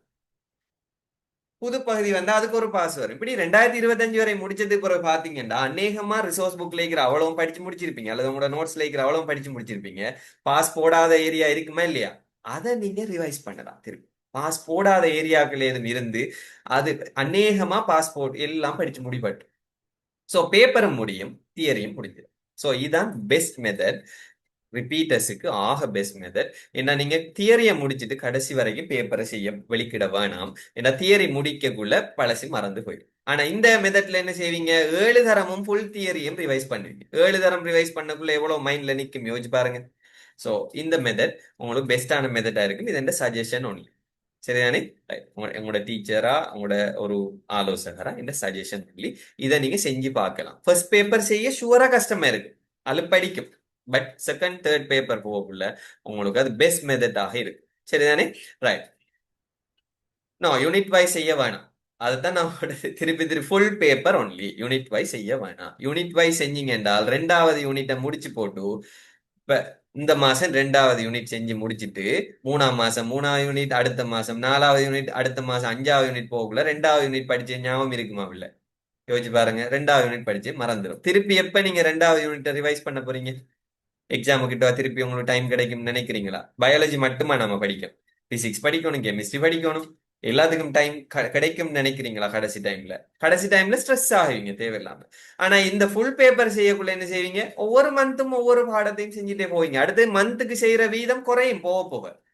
அங்கால போக போக ஃபாஸ்ட் கூடும் உங்களோட. ஏன்னா ஏற்கனவே ரிவைஸ் பண்ண பண்ண பண்ண குயிக்கா ஞாபகம் வரும். எனவே உங்களுக்கு அந்த மந்த் எடுக்காது ஒரு எம்சிக்யூ கரெக்ட் பண்ண. சரியா இல்ல? ரைட். ஸோ அதை நீங்க ஞாபகம் வச்சுக்கணும். ரைட். ஸோ இதான உங்களுக்கு நான் சொல்லக்கூடிய பெஸ்ட் மெத்தட். இந்த மெத்தட்டை நீங்க இது நான் போன வருஷமும் சொன்னேன். சரிதானே? கொஞ்சம் பேர் ஃபாலோ பண்ணிட்டாங்க. ஃபாலோ பண்ணின எல்லாருக்கும் எம்சிக்யூல 40க்கு மேல வந்தது. சரிதானே? ஸோ இது ரியலிஸ்டிக்கா நான் சொல்ற விஷயம். சிலருக்கு முதலாக பேப்பர் சேப்ல அலுப்படிச்சது. என்கிட்ட ஃபாலோ பண்ணு போய் சொல்லிக்கிட்டு அவங்க யூனிட் வைஸ் ஆகும் தியரியும் படிச்சாங்க. கடைசியா பார்த்தா 25 எம்சிக்யூ, 30 எம்சிக்யூ அல்லது 20 எம்சிக்யூ வந்தது. ஏன் காரணம்? இது எக்ஸ்பீரியன்ஸ். நான் அனுபவத்துல சொல்றேன். நீங்களும் அனுபவிச்சுத்தான் அதை உணர போறீங்கன்னு ஒரேபடியா நின்றீங்கன்னா உங்களோட விருப்பம். அதெல்லாம் நான் சொன்னது சஜஷன் மட்டும். ஃபாலோ பண்ணா உங்களோட விருப்பம். சரிதானே? ரைட். ஸோ இதுல நான் கூட டைம் ஸ்பெண்ட் பண்ண விரும்பல. இது விளங்கிட்டுன்னு நினைக்கிறேன். இதுல ஏதாவது டவுட் இருக்கா பிள்ளைகள்? ஏதாவது பிரச்சனை இருக்காது இந்த மெத்தட்ல? நீங்க கட்டாயம் செய்யணும் இல்ல. ரைட். சோ உங்களால ஏழும்டா முதல் இந்த உங்களோட சிலபஸுக்குரிய பேப்பர் 2019ல இருந்து 25 தானே, அதை ஃபர்ஸ்ட்டுக்கு செய்யுங்க. அங்கால டைம் இருந்தா 2018, 17 அல்லது மாடல் பேப்பர் ஏதாவது செய்யுங்க. முதல்ல உங்களோட சிலபஸுக்குள்ள வந்து பாஸ் பேப்பரை செஞ்சு முடிங்களே. இப்படி இந்த எஸ்சிக்யூ எஸ்ஏ எல்லாம் செஞ்சு முடிகிற நேரம் இந்த எக்ஸ்பெக்டட் கேள்வி சொன்னீங்களே, அதை நீங்களே எக்ஸ்பெக்டட் கேள்வி எடுப்பீங்க. எந்த எக்ஸாமுக்கு நான் தான் எக்ஸ்பெக்டட் கேள்வி எடுத்தேன். நான் யாரோட எக்ஸ்பெக்டட் கேள்வின்னு கேட்கல. சரிதானே? எந்த டீச்சரும் எனக்கு எக்ஸ்பெக்டட் கேள்வி தரையும் இல்லை, தந்ததை நான் எடுக்கவும் இல்லை. நான் பேப்பர் செஞ்சேன், எனக்கு எக்ஸ்பெக்டட் கேள்வி வந்தது. எக்ஸ்பெக்டட் கேள்வி எப்படி எடுக்காங்க? போன வருஷம் ஒரு 5-6 வருஷத்துக்கு கேள்வி வரலண்டா எக்ஸ்பெக்டட் கேள்வி எடுக்காங்க. வராத கேள்வி வரும். இப்ப செவி எத்தனை வருஷமா வரும்னு சொன்னேன், எப்ப வந்த? போன வருஷம் வரும்னு சொன்னானே, வந்தையா? தோல் வருமெண்டை வந்தையா? சரிதானே? சோ எக்ஸ்பெக்டட் கேள்விங்கிற வராத கேள்வியை சொல்றது. வராத கேள்வியை எல்லாரும் அனலைஸ் பண்ணி எல்லாரும் சொல்லலாம். ஏஐ கிட்ட கொடுத்தீங்கன்னா அதுவே செஞ்சு தரும் எக்ஸ்பெக்டட் கேள்வி என்னட்டு. ஆனா பயாலஜில அப்படி எக்ஸ்பெக்டட் கேள்வி எடுக்கலாம். ஏன்னா பயாலஜில இருக்கிற ஒவ்வொரு தியரியில இருந்தும் கேள்வி எடுக்கலாம் இல்லையா? ஸோ நான் இப்ப உங்களுக்கு டெலிகிராம்ல எஸ்ஏ குரூப் பண்ணோட குரூப் வச்சிருக்கிறேன். அந்த குரூப்ல போய் பாத்தீங்கன்னா ஒவ்வொன்றுக்கும் கேள்வி எடுக்கலாம். எல்லாத்துக்கும் கேள்வி எடுக்கலாம் தியரியில இருந்து. ஸோ அப்படி இருக்கக்குள்ள இப்ப ஃபங்கஸ்ல எஸ்சியில கேள்வி வரும் வேண்டிய யாரும் எதிர்பார்த்தே போன முறை இல்லதானே? சரிதானே? ஸோ சொல்லுங்க, அப்ப யூனிட் 3ல வரும் வேண்டிய எதிர்பார்த்தே இல்லதானே? ஸோ பட் வந்துச்சு. சரியா? ஸோ அப்ப பிசிக்ஸ் கெமிஸ்ட்ரிக்கும் இதே மெத்தட். சரிதானே? ஸோ இதே மெத்தட். ரைட். ஸோ நாங்க எதிர்பார்க்கிறது சரிதானே, சில நேரம் வரும் டீச்சர்ஸ் எதிர்பார்த்ததை விட. ஏன்னா நாங்க பேப்பரை இருந்து டீச்சர்ஸ் பேப்பர் செய்யறல தானே பிள்ளைய. நாங்க பேப்பர் செய்ய மாட்டோம். நாங்க சும்மா பார்த்து போட்டு ரைட் ஒரு கெஸிங்ல செய்வோம். நீங்க பேப்பர்ல இறங்கி ஃபீல்ட்ல நிக்க போறா, உங்களுக்கும் அதுல கூடுதலா விஷயம் வரும். சரிதானே? நீங்க கெஸ் பண்ணி பாருங்க. இன்னொரு ஆள்ல இதுல நம்பிட்டு இருக்குவான். சரிதானே? ரைட். சோ இது ஒரு கைனான விஷயம். இதுல உங்களுக்கு இது போதிய அளவு விளக்கம் தந்துட்டேன். இதுக்கு மேலும் சொல்ல தேவையில்லைன்னு நினைக்கிறேன். இது ஓகேவா? இதுல ஏதாவது டவுட் இருந்தா நீங்க கேட்டுக்கொள்ளலாம். நான் அடுத்த இதுக்கு போறேன். ரைட். ப்ரொப்போ பெஞ்சுக்கு லாஸ்டா இருக்கிற யூனிட்டை படிக்கலண்டா என்ன செய்யணும்? ரைட்டா, ப்ரொப்போ பெஞ்சுக்கு ஒரு அட்வைஸ் என்னட்டா, லாஸ்ட் யூனிட் உங்களுக்கு லாஸ்ட் நான் எங்கட ப்ரொப்போ பெஞ்ச் கிளாஸ்ல ஆன்லைன் கிளாஸ்ல நாங்க யூனிட் 7 முடிக்கிறோம் இந்த மாசத்தோட. ஸோ இருக்கிற மாசங்களே 8, 9, 10 தான் முடிக்க போறோம். அதுல தியரி கவரேஜ் எப்படி குறையதான் இருக்க போகுது. ஸோ 8வது யூனிட் வந்து நான் ஒரு மாசத்துலயே முடிச்சிருவேன். ஸோ நாங்க எப்படியும் மேக்கு முதல் தியரியை முடிக்கிற பிளான்ல இருக்கு. ஸோ எப்படியும் உங்களுக்கு டைம் கிடைக்கும். இல்ல இன்னும் ஸ்லோவா போறீங்க, எங்கேயாவது தியரி கிளாஸுக்கு போற நீங்க ஸ்லோவா போறீங்கன்னு இருந்தால் நீங்க என்ன செய்யுங்கன்னா, ஃபாஸ்டா போற எங்கேயாவது ஒரு இடத்துல இப்பவே சேர்ந்து அல்லது ரெக்கார்டிங் எடுத்து தியரியை முடிக்க பாருங்க. குறைஞ்சது மேக்கு முதல் தியரியை முடிங்க. இப்ப எப்படியும் அப்ளைட் பயாலஜில வர கேள்வி 1-2 தானே வரப்போகுது. சரியா இல்லையா? சோ எஸ்ஏல அந்த கேள்வியை நீங்க அவாய்ட் பண்ணி மேலும் தானே. சரிதானே? அதுக்காக அவாய்ட் பண்ற ஐடியாவில இருந்துட வேணாம். கடைசியில் அதை செய்யுங்க. அதுகளை வச்சு போட்டு மிச்சத்தை செய்யுங்க. இப்ப உங்களுக்கு 9வது யூனிட் படிக்கலையாமன்னு சொன்னா 9வது யூனிட் கேள்வியே செய்யாம வைங்க. அதை மார்க் பண்ணி வைங்க. இது செய்ய வேண்டி இருக்குன்னு மார்க் பண்ணி வச்சு போட்டு மத்ததை செய்யுங்க. ப்ரொப்ப பெச்சாக்கள். சரிதானே? ப்ரொப்ப பெச்சாக்களும் ஸ்டார்ட் பண்ணுங்க பேப்பர் செய்யறது. ரிப்பீட் பேட்ச் ஆகிறதுக்கு நல்ல சான்ஸ் இருக்கு. வடிவா ஃபுல் பேப்பரை செஞ்சுட்டு போகலாம். இதான் அந்த மெத்தடை யூஸ் பண்ணி பாருங்க. ரைட், ஓகே, அவ்வளவு போதும்னு நினைக்கிறேன். ரைட், இது ஒரு விஷயம், முக்கியமான விஷயம். ஸோ 3 சப்ஜெக்ட்டுக்கும் இதே மெத்தடை நீங்க பயன்படுத்தலாம். ஸோ எக்ஸ்பெக்டட் கேள்வி சம்பந்தமா இன்னொரு விஷயமும் சொல்ல போறேன். ரைட், ஸோ அது கடைசியா வரும். ஸோ அடுத்தது டெலிகிராம் குரூப்ஸ்ல நான் சில விஷயம் போட்டிருந்தேன். அதுகளையும் நீங்க பார்த்து கொள்ளுங்க. எல்லாத்தையும் சொல்றதுக்கு நான் இப்ப டைம் போதாது. ரைட், ஸோ இந்த ஸ்லைட்ஸ் எல்லாம் உங்களுக்கு தேவையில்லைன்னு நினைக்கிறேன். ஸோ அடுத்த விஷயம்,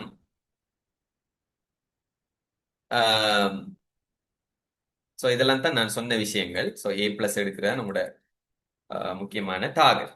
ரைட், ஸோ இப்ப நான் கேட்க போற விஷயம் என்னென்றால், இப்போ உங்களோட இப்ப எக்ஸாம், இப்ப A லெவல்ல உங்களோட நோக்கம், சில கேள்விகள் கேட்க போறேன். A லெவல்ல உங்களோட நோக்கம் ஆம், அறிவை அறிவை பெற்று வளர்க்கிறதா அல்லது எக்ஸாம் பாஸ் ஆகிறதா? சோ இது ஒரு கிரிட்டிக்கலான கேள்வி. ஏனென்றா அறிவை பெற்று வளர்க்கத்தான் போறீங்க. எப்படியும் படிச்சால் அறிவை பெறத்தானே போறீங்க. இதயத்தை பத்தி படிக்க போறீங்க, சுவாசத்தொகையை பத்தி படிக்க போறீங்க, இதயத்தை பத்தி படிக்க போறீங்க, எல்லாம் படிக்கத்தான் போறீங்க. ஆனா எக்ஸாம் உங்களுக்கு இருக்கிற டைம் குறைய. அறிவை நீங்க சும்மா படிக்க போனா அதுக்கு டைம் தேவையில்ல தானே. சரிதானே? டைம் கேப்ல நீங்க டைம் இல்லாமயே அறிவை படிச்சு கொண்டே போகலாம். அறிவு கடல் மாதிரி, கடலும் இல்ல, அது விண்வெளி மாதிரி. இப்ப விண்வெளிக்குள்ள நீங்க ஒவ்வொரு நட்சத்திரமா படிக்க போனா அதுக்கு உங்களுக்கு டைமே காணாது. சரிதானே? இப்ப ஒரு இதே உதாரணமா யோசிச்சு பாருங்க. மெடிசின் திருப்பி 5 வருஷம் படிக்கீங்க. பயாலஜில 200 பாட வேலை தான் ஹியூமன் பயாலஜி. இப்படிதானே? மனுஷனை பத்தி நீங்க 200 பாட வேலை தானே படிச்சீங்க. ஆனா 5 வருஷம் அதை திருப்பி படிக்க போறீங்க மெடிசினுக்கு போறீங்க. சரியா? அதை டீப்பா படிக்க போறீங்க. திருப்பி கார்டியாலஜிஸ்ட் ஆகணும்டா திருப்பி 5 வருஷம் ஹார்ட்டை பத்தி படிக்க போறீங்க, அல்லது மெடிசின் படிக்க போறீங்க, அல்லது விஓஜி படிக்க போறீங்க. அப்ப இன்னும் டீப்பா போக போக போக ஒவ்வொன்றிலையும் விஷயம் கூட வந்துகிட்டே இருக்கும். இப்போ உங்களோட டார்கெட் 2 வருஷத்துக்குள்ள படிச்சு முடிக்கணும். அறிவுக்கு படிக்க போனீங்கடா, இப்ப திருப்பி இதயத்தை தேட போனீங்க, அதுக்குள்ள இருக்கிற இன்னொண்ட தேட போய் அதுக்குள்ள இருக்கிற இன்னொண்ட தேட போய் தேடிக்கிட்டே இருந்தா டைம் முடிஞ்சது காணாது. ஸோ உங்களோட டார்கெட் எக்ஸாம் பாஸ் பண்றது. எக்ஸாம் பாஸ் பண்ணிட்டு பிறகு என்ன அறிவை தேடி எடுத்துக்கொள்ளுங்க. சரிதானே? இப்ப நீங்க எக்ஸாம் பாஸ் பண்ணி அப்பதான் உங்களுக்கு கையில மெடிசின் கிடைக்கும். சரிதானே? கையில நீங்க யூனிவர்சிட்டிக்கு போயிருவீங்க. யூனிவர்சிட்டி அறிவை தேட போனீங்கன்னா யூனிவர்சிட்டிக்கும் போக மாட்டீங்க, அறிவு தேடி முடியாது, ஒரு நாள் முடிக்க மாட்டீங்க. சரிதானே? அது பறந்து போய்கிட்டே இருக்கும். கடைசியா உலகம் எப்படி தோன்றினா, உயிரங்கி தோன்றின எப்படி, அதுக்கு முதல்ல என்ன இருந்தேன்டா விஞ்ஞானிகளுக்கே விட தெரியா. சோ அப்படி இருக்கிற நேரம் நீங்க தேட தேட தேட வந்துகிட்டே இருக்குமே ஒழிய ஒரு நாள் முடிய போறது. எனவே தேடுறத நிப்பாடி கூடுதலா தேடாம நீங்க லிமிட் பண்ணணும். 2 இயர்ஸ், 2 இயர்ஸ் இல்ல 8 மாசத்துக்குள்ள எக்ஸாமுக்கு தான் படிக்கணும். ஸோ எக்ஸாமுக்கு படிக்கிறேன்டா என்ன செய்யணும்? எக்ஸாம் பேப்பர் எப்படி வருதுன்னு தெரியத்தானே வேணும். ஸோ இப்ப நீங்க உங்கள்ட்ட நான் அது சம்பந்தமா தான் முக்கியமா சில கேள்விகள் கேட்க போறேன். ஸோ எங்கட ரிவிஷன் பேப்பர் கிளாஸ் நான் எக்ஸாமுக்கு தானே ரெடியாக போறோம். ஸோ அது சம்பந்தமா தான் சில கேள்வி கேட்க போறேன். ஸோ இப்ப எம்சிக்யூ நீங்க ஏற்கனவே சொல்லிட்டீங்க, யூனிட் வைஸா கேள்வி வரும். ரைட், ஸோ யூனிட் வைஸா கேள்வி வரும். எஸ்சிக்யூல எப்படி கேள்வி வருது? இப்ப பேப்பரோட டச்சில் இருக்கிறாங்க சொல்லுங்க. எஸ்சிக்யூல எப்படி கேள்வி வரும்?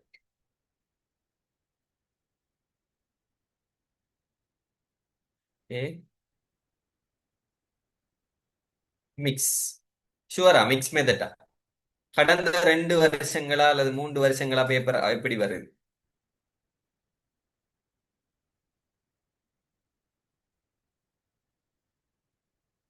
Unit wise. Very good. So இதுக்கு முதல் மிக்ஸா வந்தது. ரைட், ஸோ ஒரு 3-4 வருஷத்துக்கு முதல் மிக்ஸா வந்தது. சரிதானே? ஸோ மிக்ஸா வந்தது இப்ப எப்படி வருது என்றால் யூனிட் வைஸா வருது.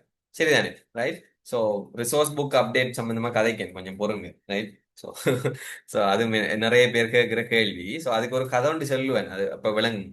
ரைட், இப்ப இந்த முதல் பேப்பரை முடிப்போம். ரைட், ஸோ பேப்பர்ல யூனிட் வைஸா தான் எம்சிக்யூவும் வருது, எஸ்சிக்யூவும் யூனிட் வைஸா தான் வருது. எஸ்சிக்யூல பிராக்டிக்கல் கொஸ்டின் வரும். இது நான் ஏற்கனவே படிப்பிக்க தொடங்கின காலத்துல இருந்து சொல்லி வரேன். பிராக்டிக்கல் புக் கட்டாயம் உங்கள்ட்ட இருக்கணும். சரிதானே? பிராக்டிக்கல் கேள்வி வரும். சரிதானே? சோ எஸ்சிக்யூ தான் நான் கேட்டேன். சோ எம்சிக்யூவும் எஸ்சிக்யூவும் யூனிட் ஆர்டர்ல தான் இப்ப எடுக்கிறான். அதான் இப்ப ட்ரெண்ட். எம்சிக்யூ ஆல்ரெடியே யூனிட் ஆர்டர்லாம் வந்தது. இப்ப எஸ்சிக்யூவும் யூனிட் ஆர்டர்ல எடுக்க தொடங்கியிருக்கான். போன வருஷம் அப்படித்தான், அதுக்கு முதல் வருஷம் அப்படித்தான். முதலாவது யூனிட்ல இருந்து கடைசி யூனிட் வரைக்கும் ஆர்டர்ல கொண்டு முடிச்சிருக்கான். அது ஒரு விஷயம். ஆனா எஸ்ஏ அப்படி இல்லை. எஸ்ஏல சில நேரம் 2ஆம் பாடம் 7ஆம் பாடம் சேர்ந்து ஒரு கேள்வியா வரும், 6ஆம் பாடம் 7ஆம் பாடம் சேர்ந்து ஒரு கேள்வியா வரும். எங்கெங்க எல்லாம் கனெக்ஷன் இருக்கோ அதெல்லாம் சேர்த்து கேள்வியா எடுக்காங்க. அடுத்த சிறு குறிப்பிலையும் அப்படித்தானே மிக்ஸா தான் வரும். ஸோ எஸ்ஏ ஸ்டில் மிக்ஸ் கேள்வி. பட் எஸ்சிக்யூம் எம்சிக்யூம் உங்களுக்கு தியரியை ரிவைஸ் பண்ணியும் பேப்பர் ப்ராக்டிஸ் எடுக்கையும் நல்ல ஒரு பயிற்சி வந்து எஸ்சிக்யூவும் எம்சிக்யூவும் செய்யறது. சரிதானே? அதுக்காக தான் நான் சொன்னேன். ரைட், அது ஒரு விஷயம். ரைட், இப்போ மார்க்கிங் ஸ்கீமை பத்தி கேட்க போறேன். அதுக்கு முதல் நீங்க எக்ஸாம் படிக்க உங்களுக்கு தேவையான விஷயம் இந்த ப்ராக்டிக்கலை பத்தி கேட்டுட்டு இருந்தேன். ஸோ உங்கள்ட்ட எல்லார்ட்டையும் ரிசோர்ஸ் புக் இருக்கா? ரிசோர்ஸ் புக் அதைக்கு வா. ரிசோர்ஸ் புக் எல்லார்ட்டையும் இருக்கா? எல்லார்ட்டையும் இருக்கும். சரிதானே? இருக்குன்னு நினைக்கிறேன். ரிசோர்ஸ் புக் இல்லாதாக்கள் பர்சனலா மெசேஜ் போடுங்க. டெலிகிராம் குரூப்ல ரிசோர்ஸ் புக் டவுன்லோட் பண்றதுக்கு இருக்கு. ஸோ ரிசோர்ஸ் புக் நீங்க எங்க எடுக்கணும் என்றால் நேஷனல் இன்ஸ்டிடியூட் ஆஃப் எஜுகேஷன், தேசிய கல்வி நிறுவகத்துல கடைசியா அப்லோட் பண்ணிருக்கிற ரிசோர்ஸ் புக்கை தான் நீங்க எடுக்கணும். சரிதானே? அது எத்தனாவது வருஷம் அப்டேட் பண்ணாலும் உங்களுக்கு இஷ்யூ இல்லை. சரிதானே? ரைட். ஸோ அதுல அந்த ரிசோர்ஸ் புக்ல கட்டாயம் 3 பக்கமும் 2020ஆம் ஆண்டு அப்டேட் செய்யப்பட்டது சிவப்பு எழுத்தால எழுதியிருப்பான். 3 பக்கம் அந்த அந்த புத்தகத்துல இந்த இந்த இடத்துலயும் இந்த இடத்துலயும் இந்த இடத்துலயும் 2020 அப்டேட் செய்யப்பட்டது எழுதியிருப்பாங்க. அதுக்கு பிறகு சில 2022 23 24 சில எழுத்து பிழைகளை சிலதுகளை திருத்திருக்காங்க. அது எல்லாமே அந்த என்ஐஇ வெப்சைட்ல அப்டேட் பண்ணிருக்கு. அந்த என்ஐ வெப்சைட்ல இருக்கிற ரிசோர்ஸ் புக்கை தான் நாங்க டவுன்லோட் பண்ணி எங்க டெலிகிராம் குரூப்ல போட்டிருக்கோம். அல்லது நீங்க என்ஐ வெப்சைட்டுக்கு போய் என்னன்னு டவுன்லோட் பண்ணி எடுங்க. அதுதான் ரிசோர்ஸ் புக். ஒரு விஷயம். ரெண்டாவது விஷயம், நீங்க என்ன ரிசோர்ஸ் புக் எடுத்தாலும் 2020ஆம் ஆண்டு அப்டேட் பண்ணப்பட்டது என்று எழுதியிருக்கிற ரிசோர்ஸ் புக்கை மட்டும்தான் பாவிக்கணும். அது எழுதப்படாத ரிசோர்ஸ் புக் எல்லாம் பழைய ரிசோர்ஸ் புக். அந்த ரிசோர்ஸ் புக்ல, அதாவது 2017ஆம் ஆண்டு வந்த ரிசோர்ஸ் புக், 2017ஆம் ஆண்டு வந்த ரிசோர்ஸ் புக்குக்கும் இப்பே ரிசோர்ஸ் புக்கும் உள்ள வித்தியாசம் கொஞ்சம் கூட. ஏன்? அதுல இருக்கிற சிலதை இதுல ரிமூவ் பண்ணிருக்காங்க. சில எழுத்துகள் நல்லா திருத்திருக்காங்க, நிறைய இதை குறைச்சிருக்காங்க. 2017க்கும் 19க்கும் இடையில, 20க்கும் இடையில. சோ அதால 20 பிரிண்ட் பண்ணின ரிசோர்ஸ் புக் தான் எடுக்கணும். 20க்கு பிறகு நடந்த எடிட் எல்லாம் சின்ன சின்ன சின்ன எடிட். அந்த எடிட் எவ்வளவு சதவீதம் இருக்கும்?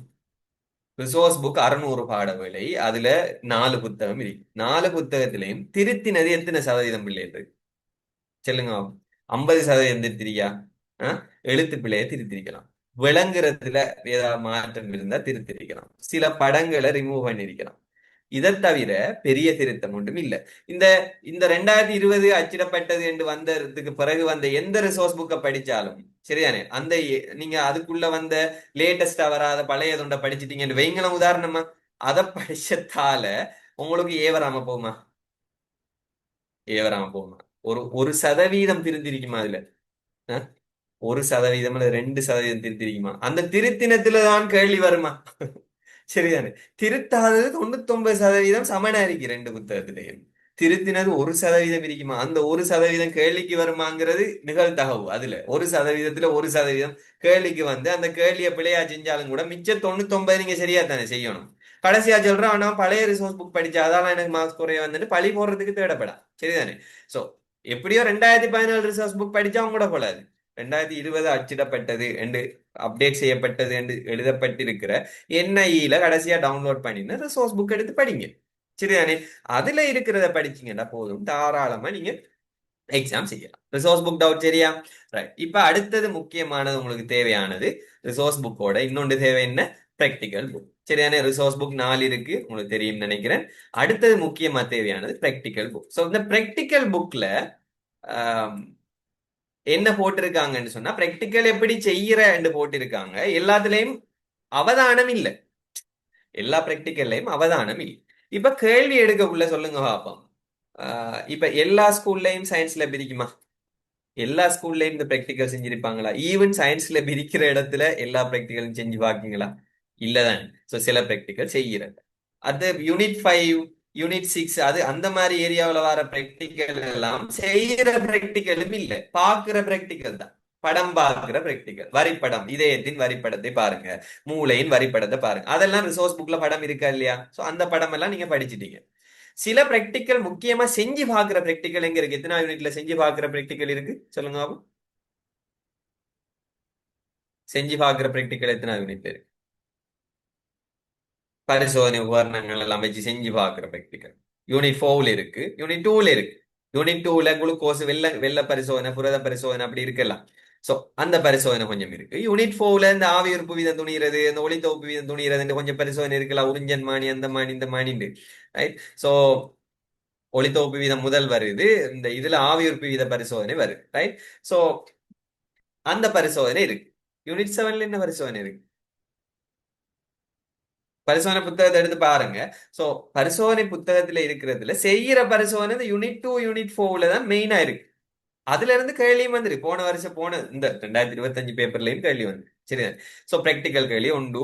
அந்த குளுக்கோஸ் பரிசோதனை அதை கேட்பாங்க. ஆனா அந்த கலர் என்ன வருது அதெல்லாம் பிராக்டிக்கல் புக்ல இல்ல. சரிதானே? பிராக்டிக்கல் புக்ல இல்லாத நீங்க படிக்காம விட்டாலும் பிரச்சனை இல்லை, ஏன்னா அதுல இருந்து கேள்வி வர குறைய. சரியா? ஆனா பிராக்டிக்கல் புக்ல இருக்கிறதுல இருந்து ஷுவரா கேள்வி படிமுறைகளை தருக என்று கேட்பாங்க. ஓ, நுணுக்கு காட்டியால் பொருள் ஒன்றை அவதானிக்கும் படிகளை தருக என்று கேட்கலாம். ஏன்னா அது பிராக்டிக்கல் புக்ல இருக்கு. பிராக்டிக்கல் புக் எங்களுக்கு கிடைக்கலன்னு நீங்க சொல்லலாம். ஏன்னா அது ஆன்லைன்ல இருக்கு, எல்லா இடத்தையும் நெட் அக்சசிபிள் இருக்கு. சோ வெள்ள காலத்துல டயலாக் கவரேஜ் போன மாதிரி இல்லையா, இப்ப எல்லாருக்கும் எக்ஸஸ் இருக்கு தானே. நீங்க அந்நேரம் டயலாக் மட்டும் இல்ல, நிறைய கவரேஜ் இஷ்யூ இருந்தது. அது கொஞ்சம் காலத்துக்கு தான். அதுக்கு முதல்ல என்ன செஞ்சீங்க, அதுக்கு பிறகு என்ன செஞ்சீங்க, டவுன்லோட் பண்ணி எடுக்கும். சரிதானே? பிராக்டிக்கல் பிராக்டிக்கல் செஞ்சீங்களா இல்லையாங்கிறத விட பிராக்டிக்கல் புக்கும் ரிசோர்ஸ் புக்லையும் இருக்கிற விஷயங்கள்ல இருந்து கேள்வி வரும். ஸோ அதனால அந்த ரெண்டு புக்கும் உங்களோட கையில இருக்கும். ஸோ அதுலயும் ஏன் சொல்றேன்டா, சில இடங்கள்ல டீச்சர்ஸ்ல ஒழுங்கா தட்டுப்பாடு இல்லாம இருக்கும். ஸோ ரிசோர்ஸ் புக்ல சிலது பிழையா இருக்கும். பிள்ளைகள் ரிசோர்ஸ் புக் கடைசியா வந்த அப்டேட்லயும் கூட சில ரிசோர்ஸ் புக்ல பிழையா இருக்கும். அந்த பிழைய நீங்க சரியாக்கி படிக்கிறதுக்கு முயற்சிக்க வேணாம், டீச்சர்கள் சொன்னால் தவிர. இப்ப டீச்சர் சில வசன நடைய மாத்தி சரியாக்கி சொல்லுவாங்க. அதை தவிர நீங்களா சரியாக்கி இது சரி இது பிழை நெட்ல தேடி பாக்குங்க இது பிழையா இருக்குன்னு அதை சரியாக்கி படிக்க வேணாம். ஏன்னா கடைசியா வந்த அப்டேட்ல இருக்கிற ரிசோர்ஸ் புக்ல இருக்கிறது தான் மார்க்கிங் ஸ்கீமுக்கு எடுப்பாங்க. ஏண்டா இப்ப நெட் சர்ச் பண்ணி அதை தேடி படிக்கிற அளவுக்கு இல்லாத ஏரியாக்கள் இருந்திருந்தால், அதை படிச்சு கொடுக்கறது டீச்சர் இல்லாம இருந்திருந்தா, அந்த பிள்ளை கடைசியா எதை படிச்சிருக்கும், ரிசோர்ஸ் புக்கு தானே படிச்சிருக்கும் கடைசியா வந்த ரிசோர்ஸ். அந்த ரிசோர்ஸ் புக்ல இருக்கிறது தான் அவங்க விடையா எடுப்பாங்க. சரி, இதை நல்லா மைண்ட்ல வச்சுக்கொள்ளுங்க. ஸோ ரிசோர்ஸ் புக்கும் ப்ராக்டிக்கல் புக்கும் படிச்சா காணும். அதுக்கு மேலதிகமா தேவையில்லாத நோட்ஸ் எல்லாம் எடுத்து படிக்க வேணாம். சரிதானே? ஸோ அதை ஆல்ரெடி சொல்லிட்டேன்ல, ஹவு மெனி ஹவர்ஸ் ஒரு நாளைக்கு நீங்க பர்சனலா செல்ஃப் ஸ்டடிக்கு நீங்க 5 to 6 hours குறைஞ்சது ஒதுக்கணும். அதுக்கு கூட ஒதுக்குறது நல்ல, அது குறைஞ்சது 5 to 6 hours ஒதுக்கணும். ரைட். ஸோ இவ்வளவு சாமானும் தேவை. ரைட். இப்ப நாங்க இதெல்லாம் ரெஃபரன்ஸ் புக் இதெல்லாம் படிக்க இப்ப உங்களுக்கு நேரம் இல்லை, அதெல்லாம் தேவையில்லை. ஸோ ஷார்ட் நோட்ஸ் மற்ற மெத்தட்ஸ் எப்படி எல்லாம் எடுக்கிறங்கிறதெல்லாம் சொல்லிட்டேன். ஸோ அடுத்தது ஒரு முக்கியமா நீங்க கருத வேண்டிய ஒரு முக்கியமான விஷயம் பிள்ளைகள், உங்களோட படிக்கிற என்வாயன்மெண்ட். ஸோ இதையும் கடைசியா ஒரு ஒரு முக்கியமான விஷயம், இதையும் நீங்க மைண்ட்ல எடுத்துக்கொள்ளுங்க. உங்களோட படிக்கிற என்வாயன்மெண்ட் வெறுப்புக்குரிய என்வாயன்மெண்டா வச்சுக்கொள்ள வேணாம். புத்தகங்கள் நோட்ஸ் எல்லாத்தையும் அடுக்கி எடுக்கக்கூடிய மாதிரி வைங்க. கடைசியில தேடி தெரிய வேண்டி வரும் நீங்க தான். நல்லா வாட்டர் குடிங்க, அதுக்கு நான் கூட டைம் எடுக்கல, அது அவ்வளவு தான் இதுல சொல்றதுக்கு வந்தது. ரைட். ஸோ இப்ப நாங்க பேப்பர்ல சில விஷயம் கேட்க போறோம். ஸோ இப்ப இந்த ஒவ்வொரு யூனிட்லயும் எத்தனை கேள்வி வருதுங்கிறது எதை வச்சு டிசைட் ஆகுது, யாருக்கா சொல்லு. ஒவ்வொரு யூனிட்லயும் எத்தனை கேள்வி வருதுங்கிறது எதை வச்சு டிசைட் ஆகுது, யாருக்கா சொல்லு. ம். அந்த பாடப்பரப்ப ரைட், வெரி குட். ஸோ பாடப்பரப்பை வச்சு. ஸோ இப்போ உதாரணமா யூனிட் 5ல எத்தனை கேள்வி வரும்ங்கிறது யூனிட் 5 பாடவேளையை பொறுத்து தான் இருக்கு. யூனிட் 5 பாடவேளை எத்தனை, அதான் ஆகப்பெரிய பாடவேளை உங்களோட. ரைட். மொத்த பாடவேளை என்ன பயாலஜில மொத்தம்?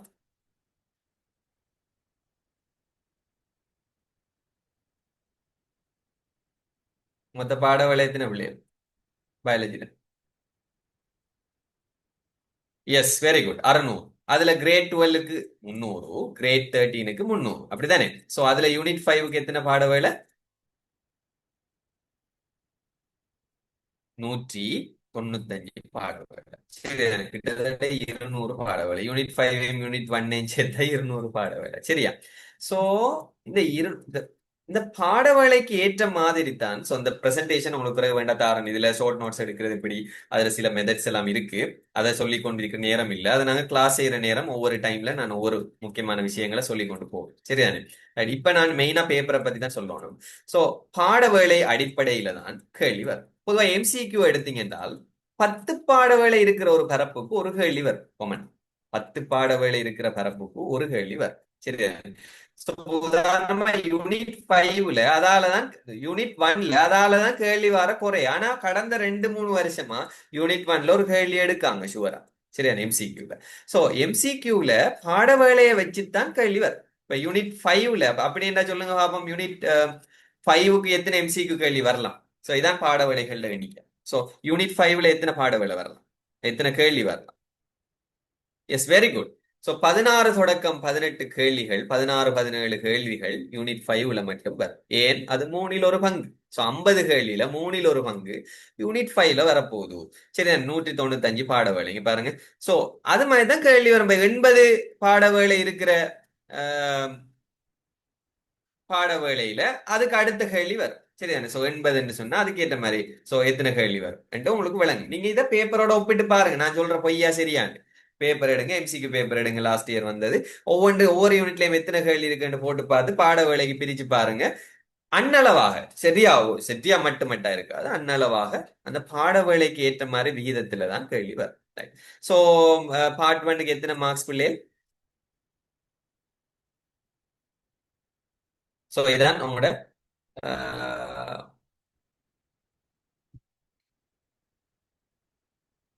சோ முதல் 5 யூனிட் எஸ், வெரி குட். முதல் 5 யூனிட்ல கிட்டத்தட்ட 36 கேள்வி வரும். என்னடா அதுல கிரேட் 13ம் கிரேட் 12ம் உள்ளடங்கும். சரியா? கிரேட் 13ல 5 விட ஒரு பாட்டு இருக்கு தானே, அதால. சோ எனிவே, சோ அதை விடுவோம், அது ஒரு விஷயம், அது உங்களுக்கு தெரியும். சரி, இப்ப சொல்லுங்க மார்க்கிங் ஸ்கீம். இப்ப நீங்க எதிர்பார்க்கை வினாவை பத்தி எல்லாம் கதைச்சிங்க. சோ எதிர்பார்க்கை வினாக்கள் எதுக்கு பிள்ளைகள் சொல்லுவாங்க? எம்சிக்யூ எஸ்சிக்யூ சொல்லுவாங்களா, எஸ்ஏக்கு சொல்லுவாங்களா?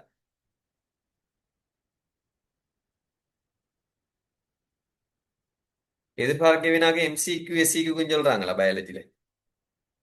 இல்லதானே, எஸ்ஏக்கு மட்டும்தானே சொல்றாங்க. எஸ்ஏக்கு எத்தனை மார்க்ஸ் பிள்ளைகள் உங்களுக்கு மொத்தம் 100க்கு? இதை சொன்னாலே உங்களுக்கு அது விளங்கும் நான் சொல்ல போற விஷயம். எஸ்ஏக்கு எத்தனை பிள்ளைகள் மார்க்ஸ் 100க்கு? 30 மார்க்ஸ். சோ 600 மார்க்ஸ் என்றா கடைசியா 20ஆல பிரியும். 20ஆல பிரிச்சா எத்தனை மார்க்ஸ் கிடைக்கும்? 30 மார்க்ஸ் கிடைக்கும். சரி, 30 மார்க்ஸுக்கு தான் எதிர்பார்க்கை வினா. மிச்சம் 70 மார்க்ஸ் எங்க இருந்து வரும்? இங்க இருந்து வரும் இல்லையா? எம்சிக்யூலையும் எஸ்சிக்யூல இருந்து வரும். 20 மார்க்ஸ் எஸ்சிக்யூல, 50 மார்க்ஸ் எம்சிக்யூல.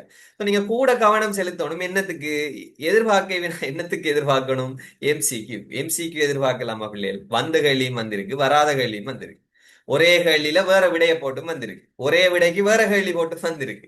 சோ எம்சிக்கு நீங்க செஞ்சுட்டு போகல உங்களுக்கு வடிவா விளங்கும் கேள்வி எல்லாம் எப்படி வருது, என்ன பகுதியில கூட கேள்வி எடுக்காங்கிறதெல்லாம். பேப்பர் செஞ்சுட்டு போகல தலைதானே உங்களுக்கு தானே அந்த ஐடியா வரும் டீச்சர்ஸை விட. டீச்சர்ஸ் பேப்பர் செய்யறல்ல வீட்டை டைம் வச்சு, நீங்க செய்ய போறீங்க. உங்களுக்கு விளங்கும் எம்சிக்கு எப்படி வருது, எஸ்சிக்கு எப்படி வருதுன்னு. நீங்க கூட கவனம் செலுத்தணும். எம்சிக்யூல நார்மலா என்னத்தை டெஸ்ட் பண்ற பிள்ளைகள்? எக்ஸாம்ல எம்சிக்யூல என்னத்தை டெஸ்ட் பண்ற? பேப்பர் எடுக்கிறதுக்கு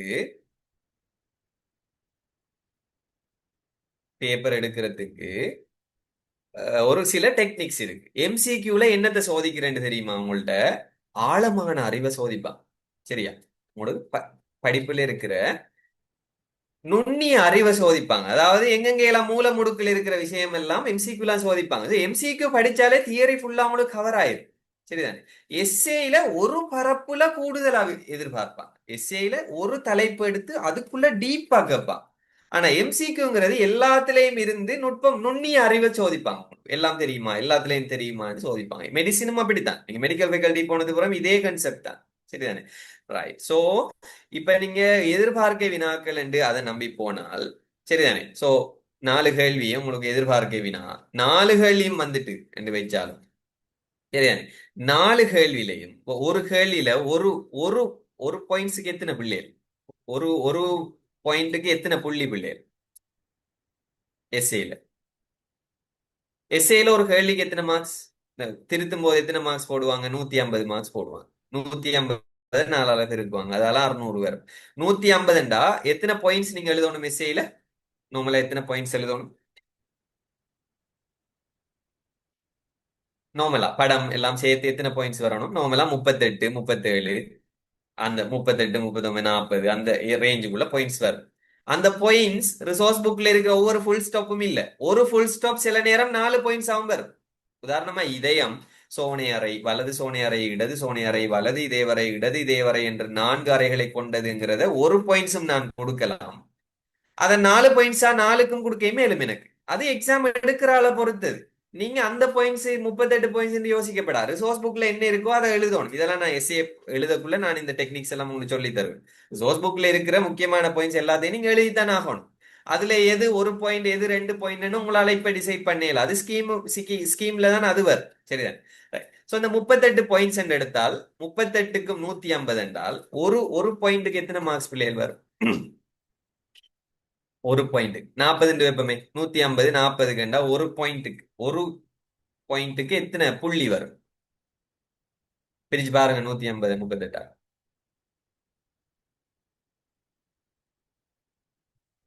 பிரிக்கலையா? நான் பிரிக்கட்டும். 150 38 4 points. 4 points 3.9 right. 4 points 4 points ஒரு நீங்க எழுதுறீங்க போகுது இதயம் 4 அறைகளை கொண்டதுக்கு ஒரு பாஸ். அதுக்கு 4 பாயிண்ட்ஸ் வரப்போகுது. கடைசியா எத்தனையால பிரியும் இந்த 4 பாயிண்ட்ஸ்? எத்தனையால பிரியும்? 20ஆல பிரிப்பீங்களா இல்லையா? 20ஆல பிரிச்சா 4 20ஆல பிரிச்சா எத்தனை வரும்? 0.2. இப்போ எஸ்ஏல எழுதுற ஒரு பாயிண்ட்ஸுக்கு ஒரு ஒரு குறிப்புக்கு உங்களுக்கு கிடைக்க போற மார்க்ஸ் 0.2 100க்கு. எம்சிக்யூல ஒரு பாயிண்ட விட்டா எத்தனை மார்க்ஸ் போகும்? ஒன்று பிழைச்சா எத்தனை? ஒரு மார்க்ஸ் போகும். சோ எதுக்கு நீங்க பிள்ளைகள் கூட முக்கியத்துவம் கொடுப்போம்? விளங்குதா உங்களுக்கு? இதுக்காக தான் நான் பேப்பர் ஸ்ட்ரக்சர் உங்களுக்கு சொல்லுவோம் எடுத்தேன். ரைட். சோ எதுக்கு நீங்க கூட முக்கியத்துவம் கொடுப்போம்? எம்சிக்யூக்கா எஸ்ஏக்கு முக்கியத்துவம் கொடுக்கப்படான்னு சொல்லல. எஸ்ஏ எழுதாட்டி நீங்க எடுக்கலாம். சரிதானே? ஆனா இந்த எதிர்பார்க்க வினா அது இதென்ற மாயைக்குள்ள போக வேணாம் தயவு செய்து. எதிர்பார்க்க வினா அவ்வளவும் வந்தாலும் கூட அந்த அவ்வளவு நாளையும் சரியா செஞ்சாலும் கூட உங்களுக்கு கிடைக்க போற மார்க்ஸ் 30 தான். எஸ்ஸும் இல்ல என்ன?